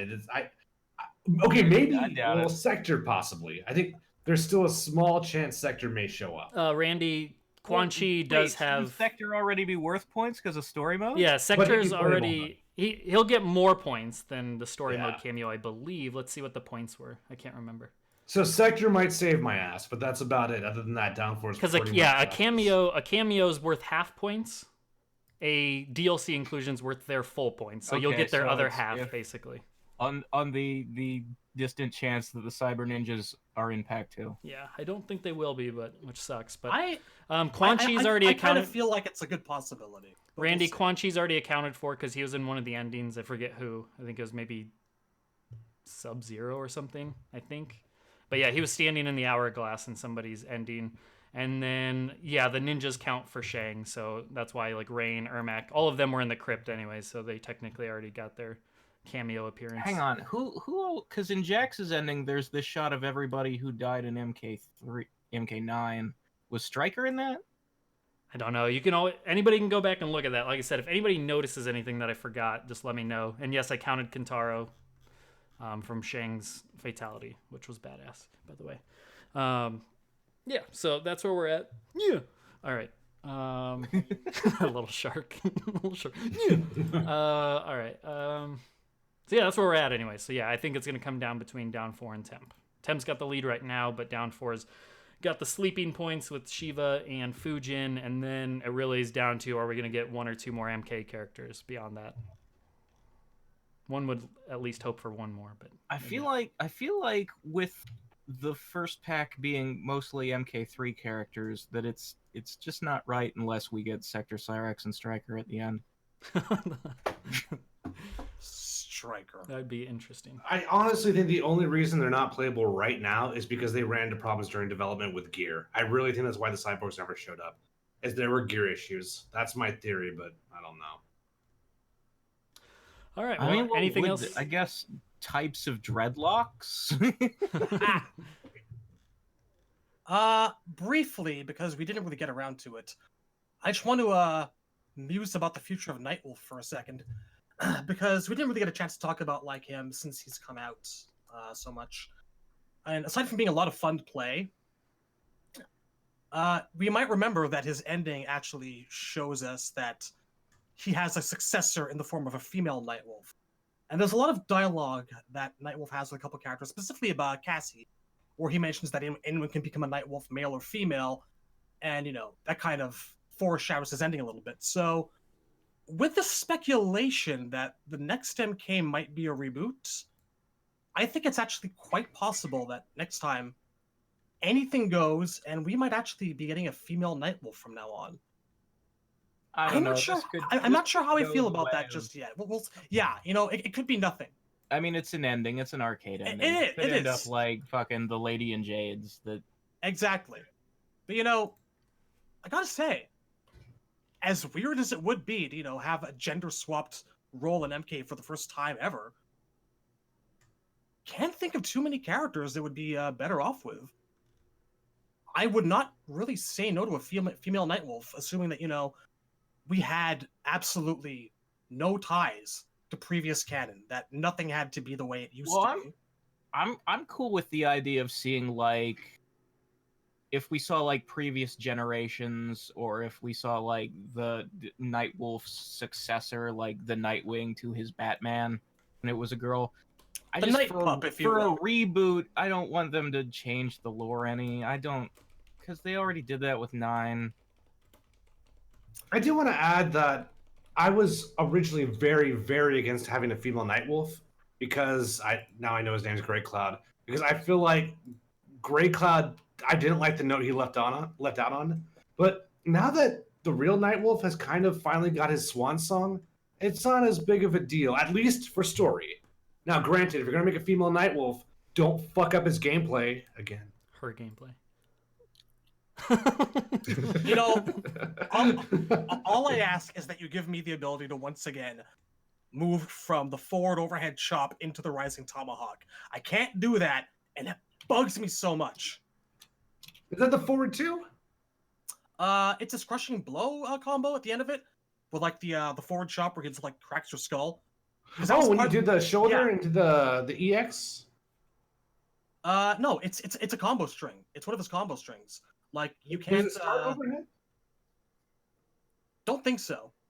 But anyway, the point I'm making is like that was his old combo from part of his old combo from UMK3, where you go like low kick, high punch, low punch, and the low punch was an overhead chop, and from there you would always go right into the upward tomahawk for the juggle. So you can't do that this time through. You can't quite reproduce that classic combo the way you can. Triple stamp. Yeah, that's the theme with Nightwolf in this game. They took away everything. He's a good character. He's super viable. Oh yeah, he's great. But they took away everything I loved about him. So he has 3 different ways to uppercut you with his hatchet, and one of them will Shoryu. It's just that there was something really, really satisfying about that skull chop into the upward tomahawk, and I kind of missed that. But that's just me being nitpicky. I also think that Shoryu is ass. You will never use that against a competent opponent. That is the great way to get you killed. And we lost his jab in here. That shitty back two, which doesn't even get the same. Like you're better off just trip guarding with forward 1-2. Like it. He's still my main. I'm still main the character. I still like Nightwolf a lot. There are some things that are fun about him. I'll save it for the Warrior Shrine, but yeah, we gotta do that. Can't believe they changed 2 of my favorite things about him. That's all.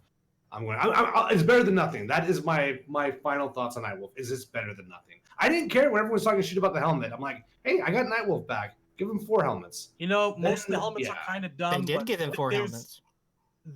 There's enough headbands there for me to work with, so I'm cool. Yeah, there's plenty of headbands. I swapped out the weird Blade Runner skin for something more traditional. First chance I got. No harm, no foul. I'm glad he's here.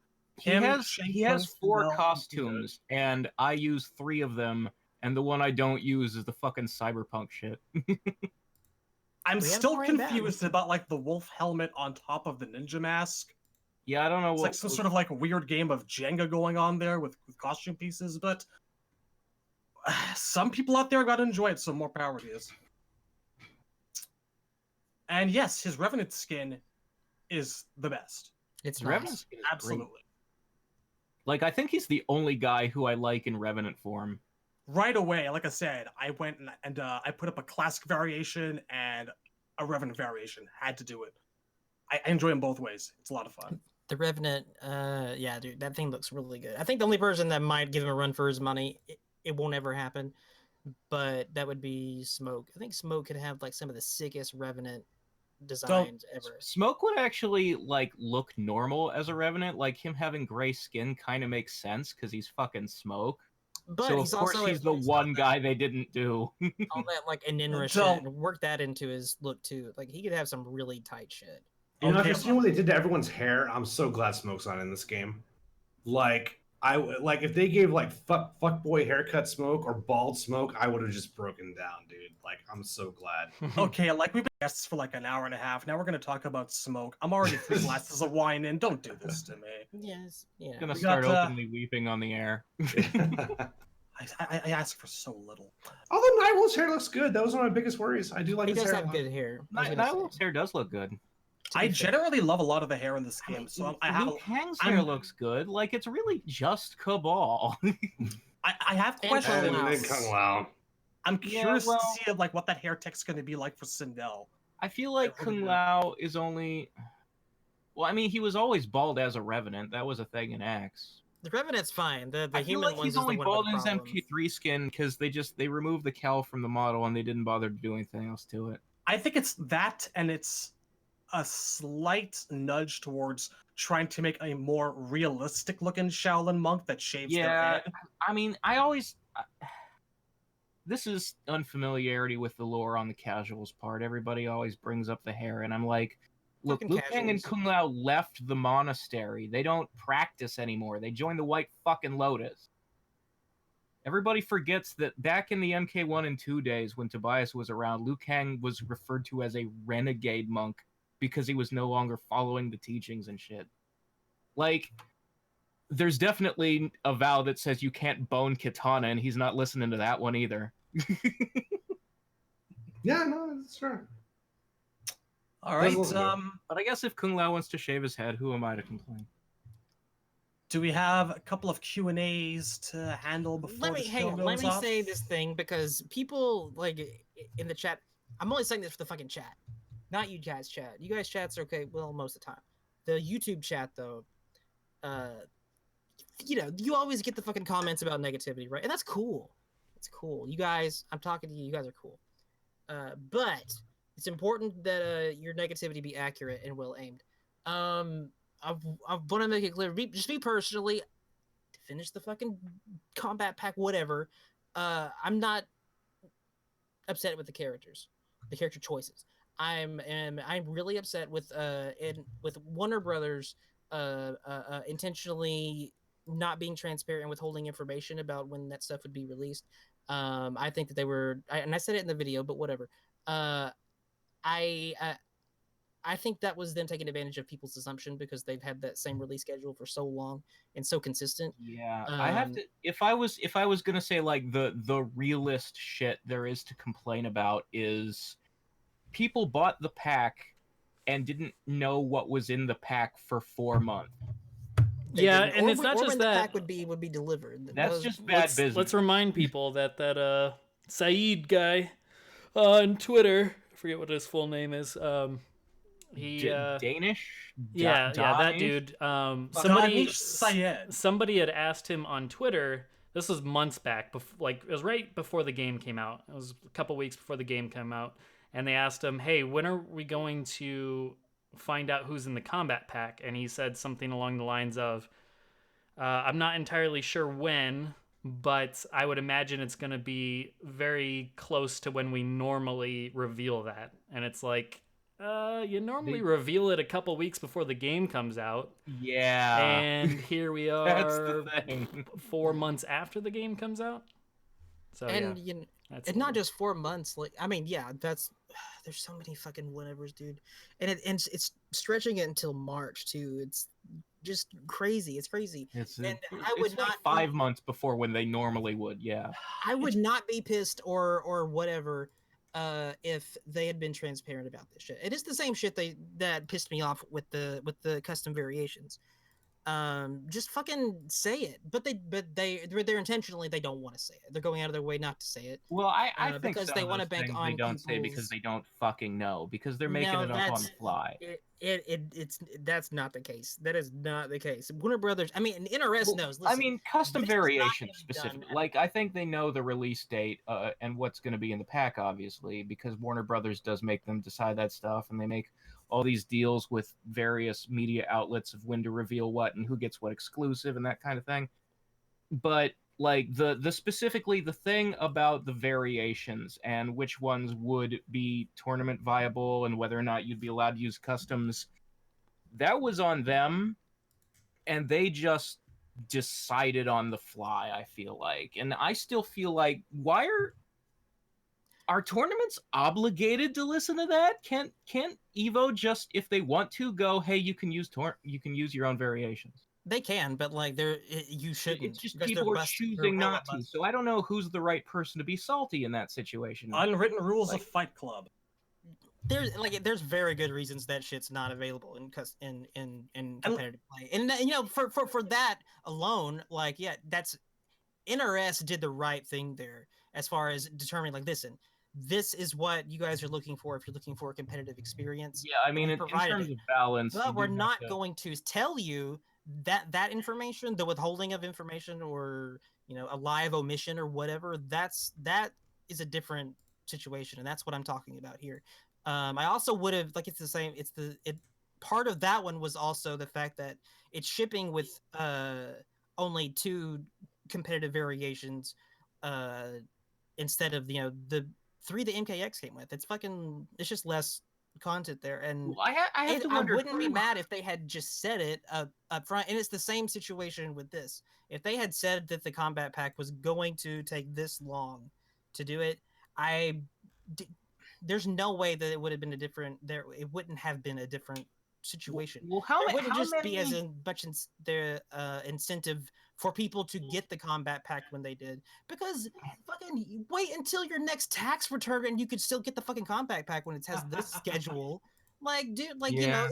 it's a thing. But no, you don't tell them, so you're banking on the assumption that people you're taking advantage of the fact that NRS has been so consistent for so many games now, and you're getting all that money right up front, and after you got it, you're running around, well, I didn't say when, it's that kind of thing.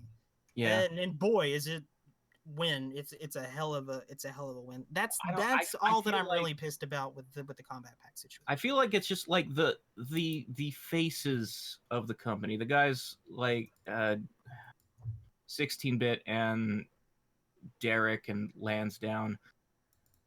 How many testers who are permanent high-tier employees like them does NRS have? How many people who decide what variations are and aren't balanced do they have? I feel like it's just them. So there's not enough people to test 4 variations per character and figure it out.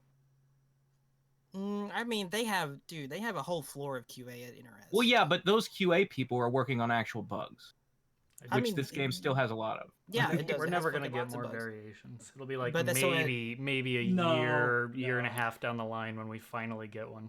Those, I mean, I am glad that they gave QA NRS people, a second competitive. the 9 to 5 ham and egger QA people that they fill cubicles and cubicles with, they're working on real shit. They don't have time to test variation. I am glad that they gave Noob's other variation that new kick move. What is it? You EX the low slide. It fucking does that Yes. other shit. He's got some sick shit, dude. He's got some good stuff. Oh man, the recovery time being shortened on the ghost ball means I can play him the way he's supposed to be played now. And that Wonderful. is good. I appreciate them doing it's a good patch they did. It's a juicy patch. There's changes in it, big changes to characters, and that's cool and that's good. I'm glad they're at least taking advantage of that part and kind of playing with the gameplay there. If they're not going to do add more competitive variations and stuff like that, at least they're putting new shit into the other ones if they feel the character calls for it. And I'm pretty happy, and I have been so far with the general balance of the competitive variations overall. Thus far. Yeah, there's really good characters, and yeah, there's Devora up till now, but it's not bad. It hasn't been bad. But that's still that's not the combat pack situation. I've had sort of a turnaround on that for a long time, up to 3 weeks ago. I was like, I'd rather the game be balanced than open the floodgate for customs. But after the last patch, it's very clear that the top tiers are engineered to be so. They don't want to fix Sonya. They don't want to fix Cassie or Jackie for that matter. Jackie's a monster still. They want some characters getting that attention. So now I'm like, fuck it, open the floodgate. Bring in customs, because who gives a fuck? They're not going to balance their game. Just fucking open up the door, Good. All right, so a couple of Q&As, I think, because we've had a little bit for some time. Okay. Going up a little while. Kiala for Evo 2020. Kiala Clutch. Curious to know that since this game is going to be the last for quite a while, do we think that MK will be passed on to another development team other than NRS for MK12 Plus?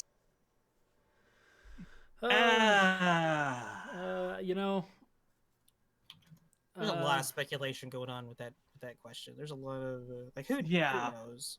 I have a hard MK feels like someone's baby, you know? And I'd like to think that Yeah. people like Ed and Dan and Steve Barron, they would only pass Dan Forden, man. Dan, Oh, I the know. man. It's just Dan. It's just Dan. Danny boy. You guys are on first name basis. That's cool. Call Fuck him it, DF. man. We've been calling Ed just on a first name basis for years. I don't say we can't call Dan. Does that We mean can Dan call Dan Toasty Dan. Forden? I'm sure he'd like to not be known as just the toasty guy. Toasty. So no, I think that's It's a really good toasty. these guys. I was waiting for These the guys, 3D in my opinion, would probably want to keep this franchise in the hands of people that they would choose themselves to carry on the legacy and carry on the torch. I think Warner Brothers doesn't have the resources to pass it to another team. Because, like, even WB Montreal is supposed to be making more games with the Arkham engine, and those projects keep getting, like, canceled. And WB Montreal is the only, like, what teams does WB really have? It's pretty much Well, just relied NRS and Rocksteady. I don't even remember who did the Lord of the Rings games, or the Shadow of Mordor. Who does? I think that was Montreal. Was it Montreal? They definitely bring could in be a lot of wrong. companies for like ports and shit. They've used Iron Galaxy. They've used what are they? A couple mobile companies they bring in to do that kind of grunt work stuff. And I wouldn't be surprised. I mean, obviously they brought in Other Ocean on a number of occasions to try to do stuff. They bring in some really weird, sometimes like indie devs that should have made HD remakes, but they didn't get to. You know, they do stuff like they bring in other stuff. Well, yeah, And but for a project as big as Mortal Kombat that is 12, that's the thing. There will come a time when NRS doesn't do it. Like that's I Warner don't know Brothers if there will- property. Like I don't know if there will come a time for that, or so much that it'll just be like it'll still be NRS, but like Ed will have retired because he's like 65. yeah, I Is he mean, that yeah, old? it could do that. But I mean, the important thing there is like the IP belongs to Warner Brothers, and they can do whatever they want. I could see them giving other studios permission to do an adventure game if they wanted to, Oh yeah, but to actually pass the torch on to a completely different development studio, not a chance. And Kiala also asks us, specifically Chad and Razor ourselves, what are our thoughts on the idea of original movie skins for the original MK characters, or at least just from the first original movie? And I've said this over and over, give it to me. Give me all the characters. Give me the dumb Annihilation outfits for Ermac and Rain. I want the bad-looking ninja outfits. I will take them all. man, I don't Every know if single one of like them. those. There should be a Rain outfit that's just Baraka. Yeah, that's what I feel like. Or the You opposite, say isn't it? fatalities to him in the model switches. Yeah. I want a Baraka outfit where the head is too big and you can see the actor's mouth inside the mouth. That's what I want. I mean, as far as like movie one skins, I would totally love them, but I don't think it's worth doing unless you can get the actors' likenesses and voices like they did for they Carrie. don't want to do that. They got to do the DJ again. Yeah, there's. I mean, if they did Scorpion and Sub-Zero though, like that's okay. They don't have to. I mean, how much money can Lyndon Ashby really be charging? I mean, it doesn't even have to But look we like can the get original 5 actors. Dimitris for a Linden. Razor, do you not understand how this works? I gotta download that right now. You know what? Thank you for reminding me. There are better voice talents working in the studio. Like the voices in Deception Conquest are better than Dimitri by like twice as much. There's better fucking Like, voices like at the looking fucking in a pizza place mirror. next door. I don't think Dimitri's not like a native English speaker. Oh, it sounds you're- like it's a second no, language. he's Belgian. The Tread guy is lightly. Belgian. Tread lightly, sir. And I'm just saying, we don't need all the original voices like Robin Shute, Lisa Soto. I'd be happy with just the looks.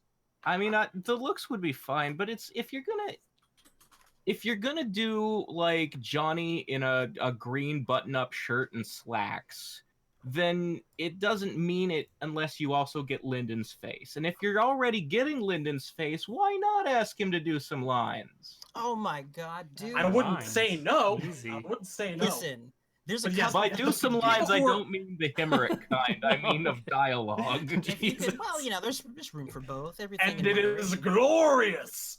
Dude, that's what. Get the fucking Shao Kahn, dude. Get Sindel. And for Yeah, I would fucking love sake, to see Brian Thompson Shao Kahn. Exactly. Get that. Get those ones, but See, also get. when you put it like What? that, now I want it. Now I want it. Get that fucking Jack shit. Poot, if you have that shit posted up, because it was cracking us. Where Rain at? Where the hell Rain at? Where's that shit? Dude, My that Jack's my Jack's Oh, variation man. is named Yeah Now What. I have one named Yeah Now What too. Oh fucking A, Intercontinental High Five. Bam! What is the video? Like there was a mashup of just the MK2 movie Jax, like asking questions or being confused for like 5 minutes. Yeah, it's just, who the hell is Johnny? I saw that. That was good. Dude, just get that guy for Jax. Yeah, it was like it's Yeah, called what? Jax Ask Questions for like 4 minutes or some shit like that. I'm googling this right now. I can't believe they got it. I think Poot just posted it. Okay, he posted the rain though. That look, dude, that rain, get that in there. Where's Rain at? Get that dude. Oh my god. And by the way, where is Rain at? The internet in the late 90s was a weird, low budget place. It wasn't, dude. I think this might have been somewhat official, right? I think it was. Yeah, the Federation of Martial Arts stuff. This was Threshold after Conquest came to an end, trying desperately to stay relevant. Listen, some of the shit that Midway signed off of makes WB look pretty damn good. Oh, okay. So we got to have some more questions. Up Yeah. here. Thank you for the question, Kiala. Thank you, sir. That was good. That was some good stuff. Questions. There There are two of them. Nightwolf. There's the Riddler. Scroll down. Why did I scroll?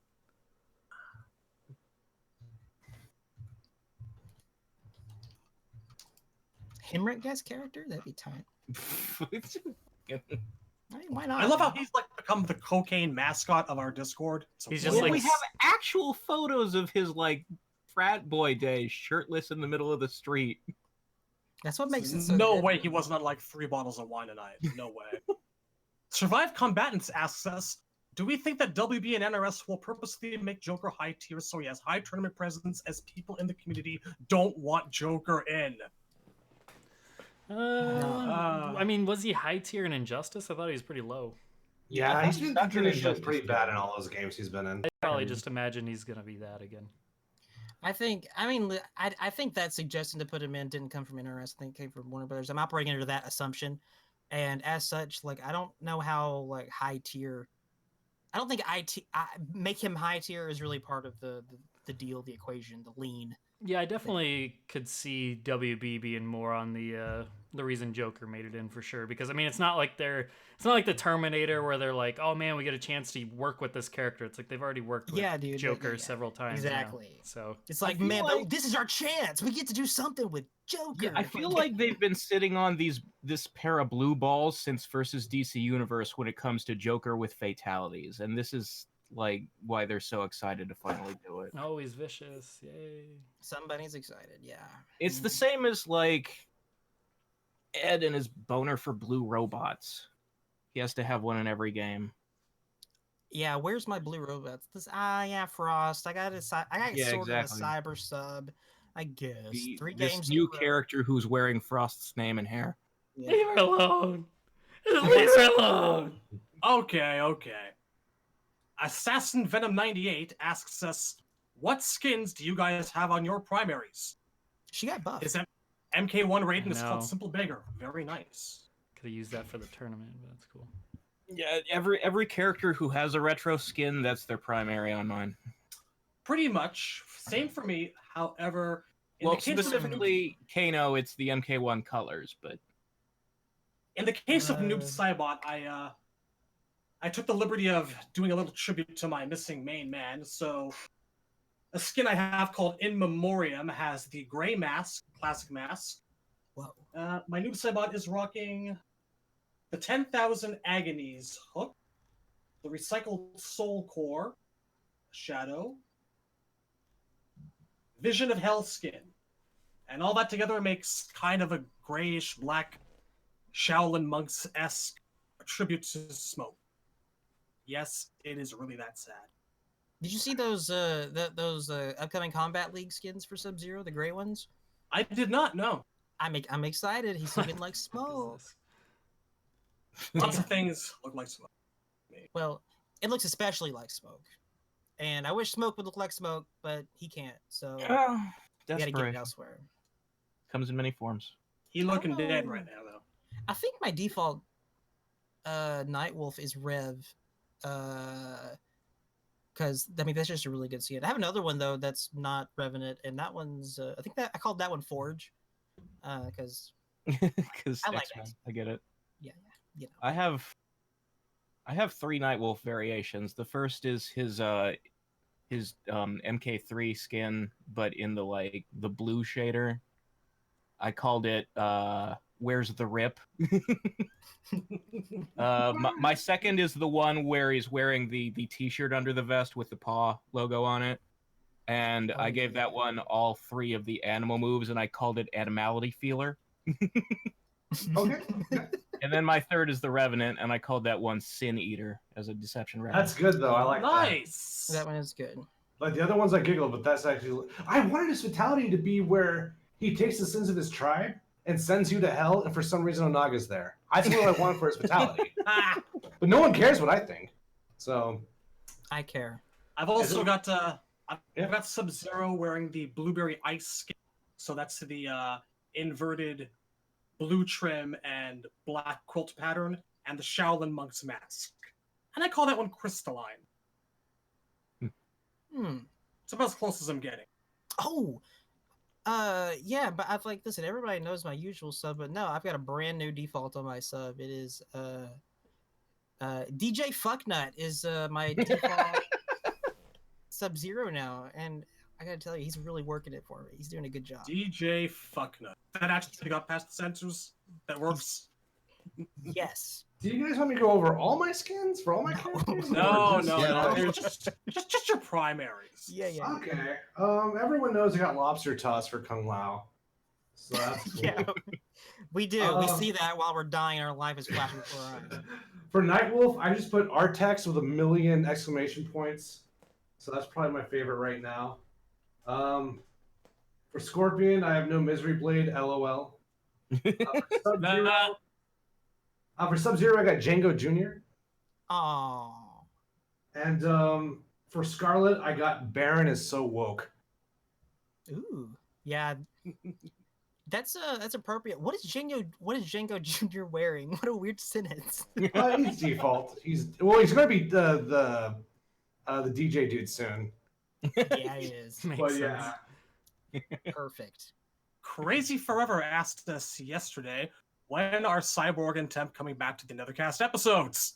Well, who knows? Who knows indeed. That is a March good question. 2020. We're all waiting.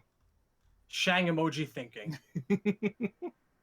Now, there's too many questions sitting here for us to do the rest of the night, and I know that some of us want to get to bed, so I guess I'll do one more. Picked at random. Uno mas.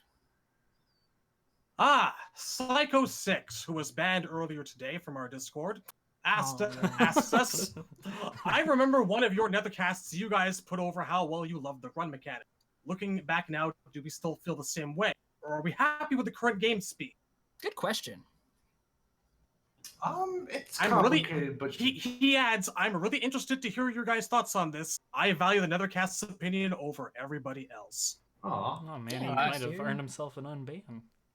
I mean, With that kind of compliment, gee. Well, I know that guy. To be fair, I mean, to be fair, Psycho 6, you were using some pretty nasty yeah, I mean, language, so I appreciate the compliment. So maybe I don't know. Maybe we just make it like a couple day ban, a vacation. I messaged him. Message me back, Psycho 6. Talk to me. I know who you are. Anyway, so yeah. on to the actual question. I was actually really relieved when we dropped the run mechanic. Like Randy, two I see games, no problem here. two games in a row. I was like, oh my god, I can't believe they brought run back. This is going to be amazing. The game's going to be all high pressure. And by the end of MKX's cycle, I was like, oh god, I just want it gone.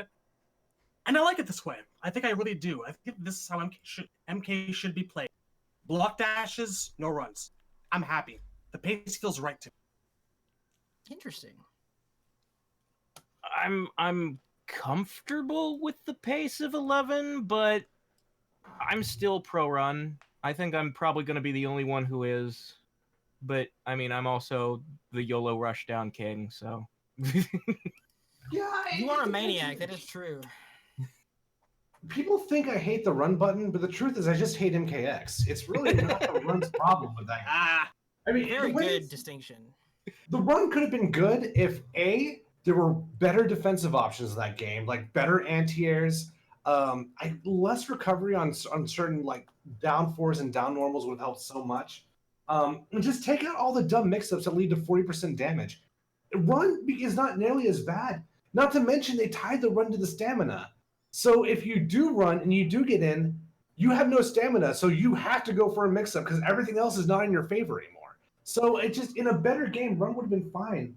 And if you bring it back, I'm not against it, but get rid of the stamina bar. Don't make honestly. Yeah. I don't know if the stamina bar is inherently a bad idea. I just would not have tied interactables to it. I never thought that made sense. It's not a bad idea at all. That's why If it just governed run and only run, I feel like it would be fine. But all the other stuff, they stuck to it. Like, honestly, by the time you walk from one interactable to another, most of your bar is going to be back anyway. The only time that it becomes a pain in the ass is when you run and then try to grab and throw something. Well, also, if you run and you're that close to the opponent, by the time it comes back, you've had to guess multiple times just to maintain your turn. So I feel like, I mean, Soul Calibur does not have a stamina button. KOF does not have a stamina button. No. Omen of Sorrow does not have a stamina button. And Run did not break any of these games. Just let me run. Just let me do staggers. Let me do cool cancels. If defensive options are good, you can have... That's why I love the meter system in this game. Is because I get to use my EX specials as much as I want. I just don't get to abuse them anymore. But by the time I need them, they're there. There's no arbitrary meter system anymore. It's really the opposite of stamina. What's up, Django? No, that's what I was saying. But I mean, the interesting thing is that they are stamina meters in this game. Like, that's all they are, is stamina meters. You just have one for offensive, one for defensive, but it works the same way. It doesn't punish you neutral, though. If you make a bad decision with your quote, let's call it stamina temporarily, then you should still play your game as long as you made good spacing choices. I think that was not true in MKX. I think if Run were in 11, it wouldn't really be appropriate for it to draw from either of the meters you have in this game.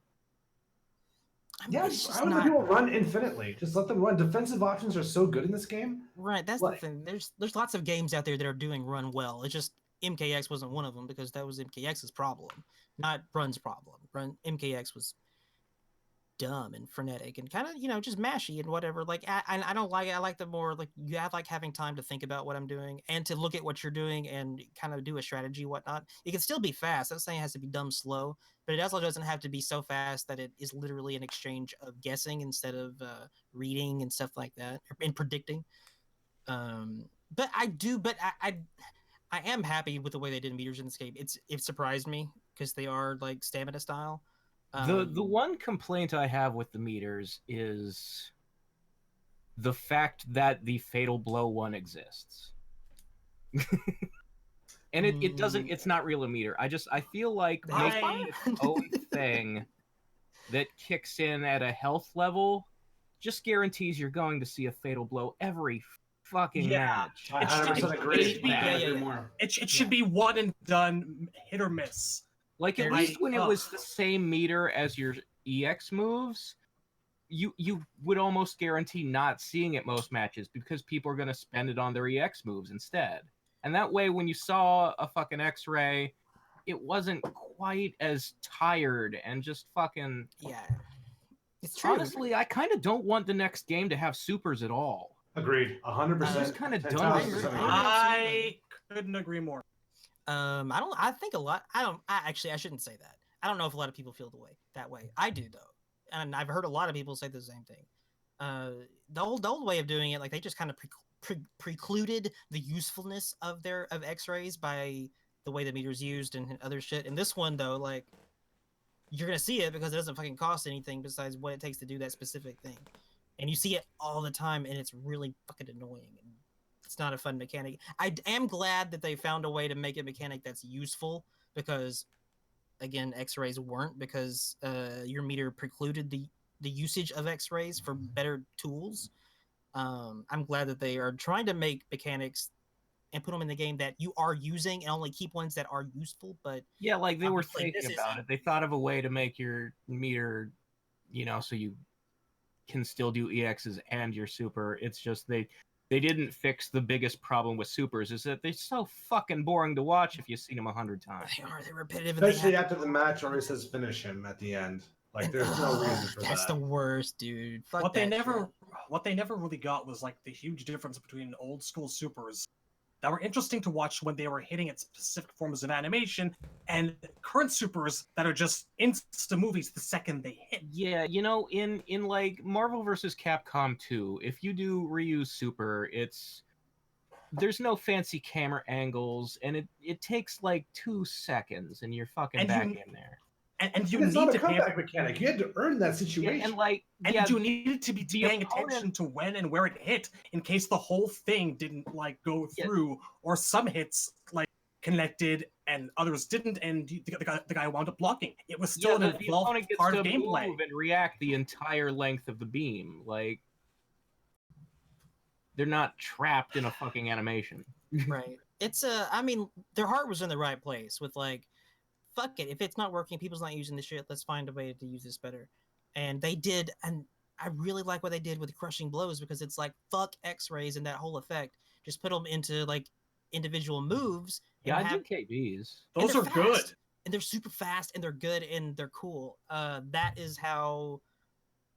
I wish Fatal Blows were a little bit more like that as far as like the thinking behind them and whatever. Fatal Blows didn't work out so well. Heart was in the right place, but that needs more time in the oven. They need something else. Give me an MK12 where crushing blows are a thing, fatal blows slash X-rays are gone, cinematic fatalities are gone, and we're back to like side profile fatalities the way brutalities are. I'm a happy camper. Oh god, I'm a happy everyone. I think everyone's going to be a happy camper. Like I just at some point it's just I don't want to say jerking yourself off, but I mean not everything has to be about spectacle. Not everything has to be about gigantic blood sprays everywhere. Some things are just more effective when they're subtle. It is, and it's also just speed, man. Don't make me like have to have an extended period of the match where I'm not playing the fucking. The game. lack of and no more repetition like this either. Yeah, the thing is like the relationship from KBs being great to FBs being ass is the same as brutalities being great and fatals being ass. It is. We like the fast thing. All right. One more question, I think. Simple one. Because they've been building up. Taco Tommy. I haven't heard you guys talk too much about the stages in MK11, so overall, how do you feel about them, and what are your favorites and your least favorites? Also, if MK11 follows X with one classic DLC stage, what would you prefer? So myself, I am a huge fan of a wide variety of MK11's stages. I love virtually every single one. I do think we're still missing a bit of that classic MK darkness feel to a lot of the atmosphere in this game, but following the darkness from X, which was just too dark, I can understand that. So I'm a huge fan of the Fire Garden, the Shiryu Fire Garden. I've been waiting for a Lin Kuei Cyber Lab for a long, long time, so that's my absolute favorite stage in this game. And the Special Forces bunker can go fuck itself. That's all I gotta say. Yeah, and if we could have a classic DLC stage, Portal, no question.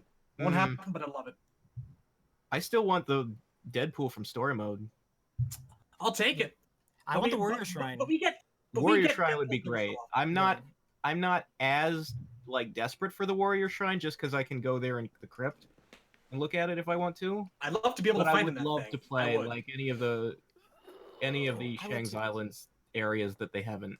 And I would even like it if it was like the Warrior Shrine as it was like in the present, like the courtyard is now, like the fucking rundown Warrior Shrine. Yeah, like the rundown Warrior Shrine. That's. I mean, it exists in the crypt. Just shrink it a little, because everything in the crypt is huge. Like that Goro corpse sitting on the chair. It is. I think it's like massive. He's taller than you sitting down. It is funny though because like That's exactly how it was in the original game with Shang Tsung. Like, Yeah, if you if look you- at those if you- proportions, it's like, wait a minute. They're What the supposed to fuck? be huge. We PC, modeled I that agree, dude and was putting him back there like as like a normal size model character. The irony It's being like, that he's if you so walk small. into Shang's throne room in the crypt, you could actually sit in that chair. It is the right size. It is. PC, it kind of okay, gives you that okay feeling over of, there. like, it looks bigger on TV. I think. So my favorite stage that's currently in the game, and I do love a lot of the stage in this game. I think they did a great job, much better than MKX. My favorite's probably the Fire Garden, and my least favorite is probably I forget what it's called. It's the one with Charon's hut over on the side, all the blood river shit. Sea of Blood. The Sea of Blood. Okay, yeah. Whatever. I'm not a big fan of that beach. I'm a fan of the music because that was some Dan Forden stuff. Music's alright. I think it's too red. It is. Yeah, I was gonna say that's my problem with that stage too. I mean, it's the Sea of Blood, so. I mean, the sea can be of blood. The It sky just- doesn't need to be of It blood. gets a little like that. The cave structure on the right hand side, I feel like could have been more interesting. Like if they made it some like Netherrealm bone columns and that kind of thing, like in Scorpion's Lair, something that's not just everything is red and gooey. A little more diversity Yeah. would hurt my eyes less. For my top favorites, the ones that stick out the most to me, Fire Garden easily. The Dragon Gato, another really good one. The Tarkatan War Camp, really good. The tournament stage I really like.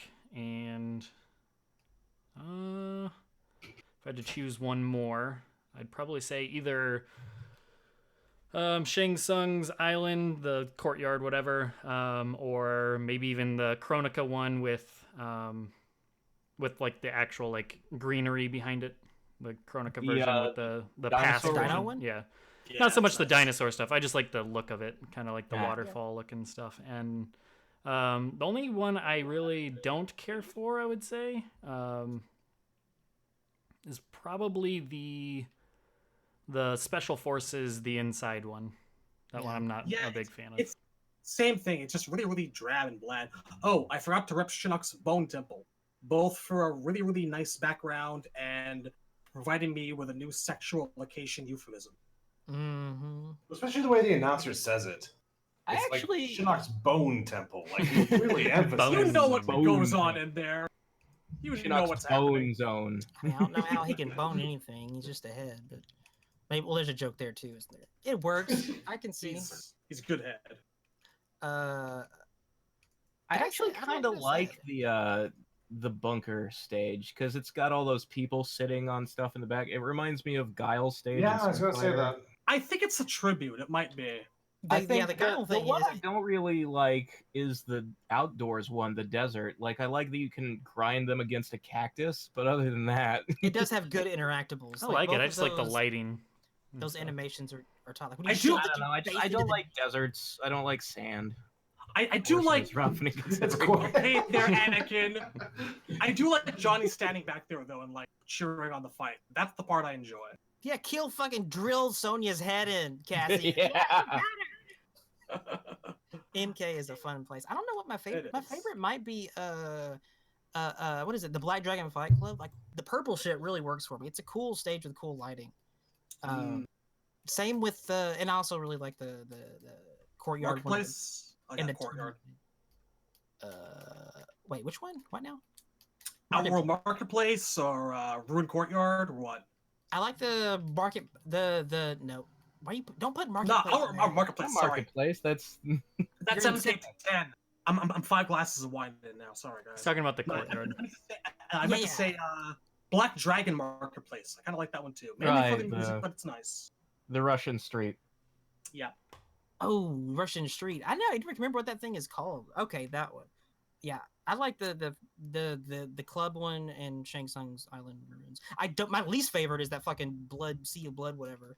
All that red shit going on. Like, I need to see shit. On the topic of the music, I don't know if we mentioned it a couple episodes ago, but the soundtrack is widely out there and available now, and PSA, if you like to buy digital music, if you buy it from iTunes, it is mastered for iTunes. So it will sound okay. it will sound good on your shitty iTunes speakers, but not so much if you have high-end audio equipment, as I learned. Still, it's nice to have some form of available download of the album. Just a little PSA for anyone interested. I appreciate that. I'm gonna go get that. That's sick.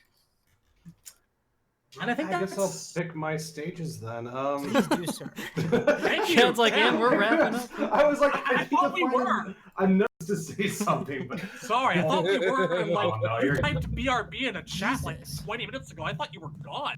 no, I'm still here. It's all good though.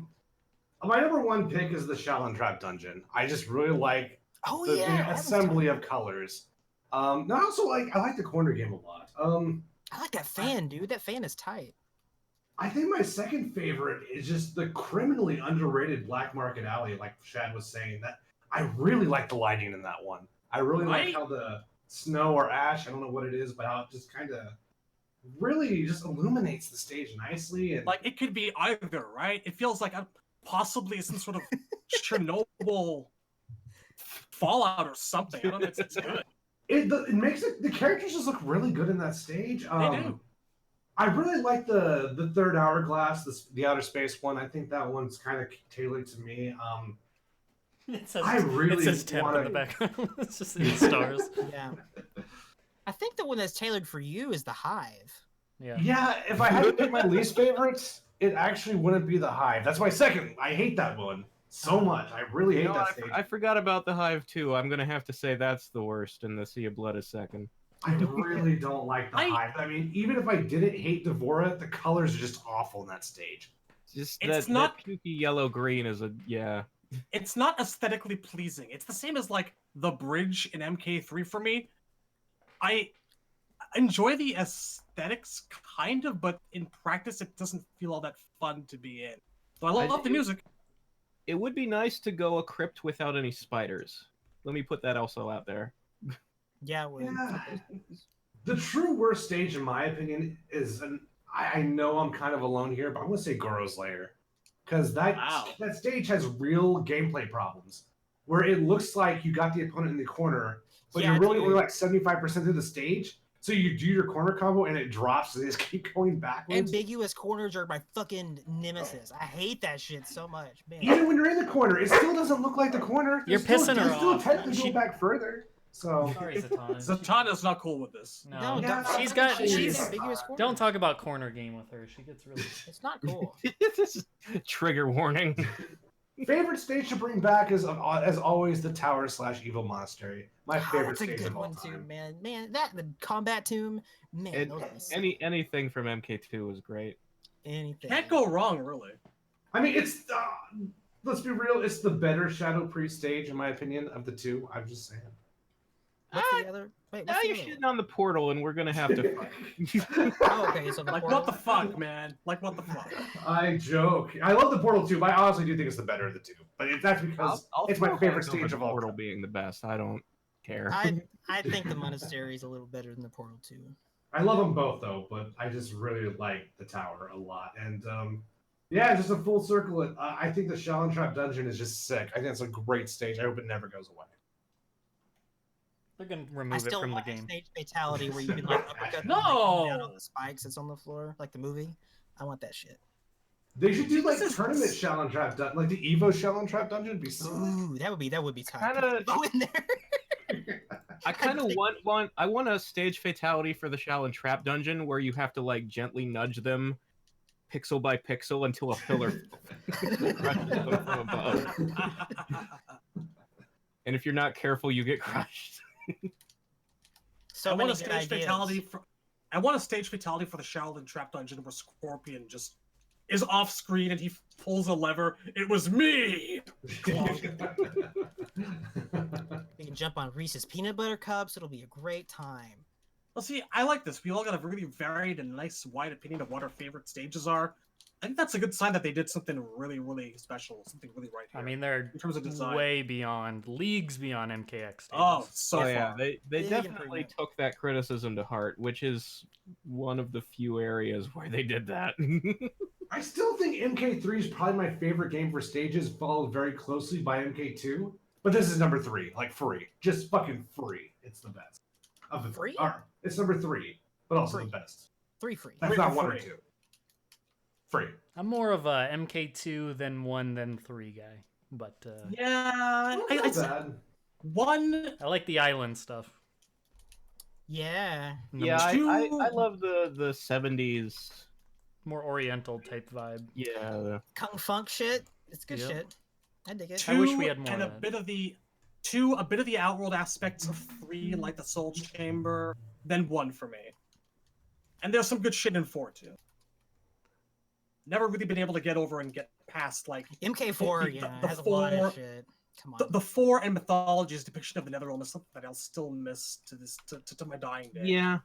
I miss think 4 has kind of a problem where like the newer stages were really like bland. Like the Firewell has kind of a cool design on the back wall, but other than that, it's this giant open space with some heads on the ground.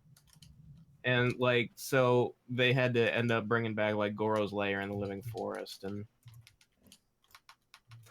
all right, so we've all started playing shit. And you okay there? I'm not playing anything. Shut up. No one believes it. I just had to download the DJ thing before I missed out. That requires mashing. Timer on the fucking DJ. So now I know you're trolling. Oh, this shit On that turned note, into though, me as the DJ fucknut. We should probably cut it off for the day. Yeah, let's wrap it up. Razor, I heard you had a fun outro for us. I have nothing. Oh. The spot, man. You're on it. Rest in peace. You had one job. We'll see you guys. You know what? That's the sometime in Undertaker, bro. That's all he future. fucking says. Okay. Till next time. I could come out on a motorcycle, talk about how it's my yard and I'm the big dog in it, but somebody stole that. Can't do that anymore. That's not the Undertaker's. Guys, we'll see you next time. I will see you folks on the Nethercast some point in November after Sindel drops, maybe December. Meantime, I'll be on The Lost, which we'll have another episode really soon. BC, take us out. I never pull out. You're not coming over to my house anymore. If you're gonna do something wrong, do it right. I'll take us out. I'm the pull-out king. I gave it to you and you didn't do it. I mean, I'm just gonna say later, nerds. Jax has many questions right now. He does. Look, how about this? October, towards the end of October is our 5-year anniversary. Mother of Dios. Somebody talked to me about that recently. And also where it ends. Yep. Dun dun dun. Yes. To be continued. Farewell tour? Shit. Have a good night. Or day, or whatever it is. Shut up! You shut up! I just want to get through one episode! I'm sorry you guys had to witness that. We'll fix it in post. Later, guys. Please stand by. Nighty night. Goodbye. All right.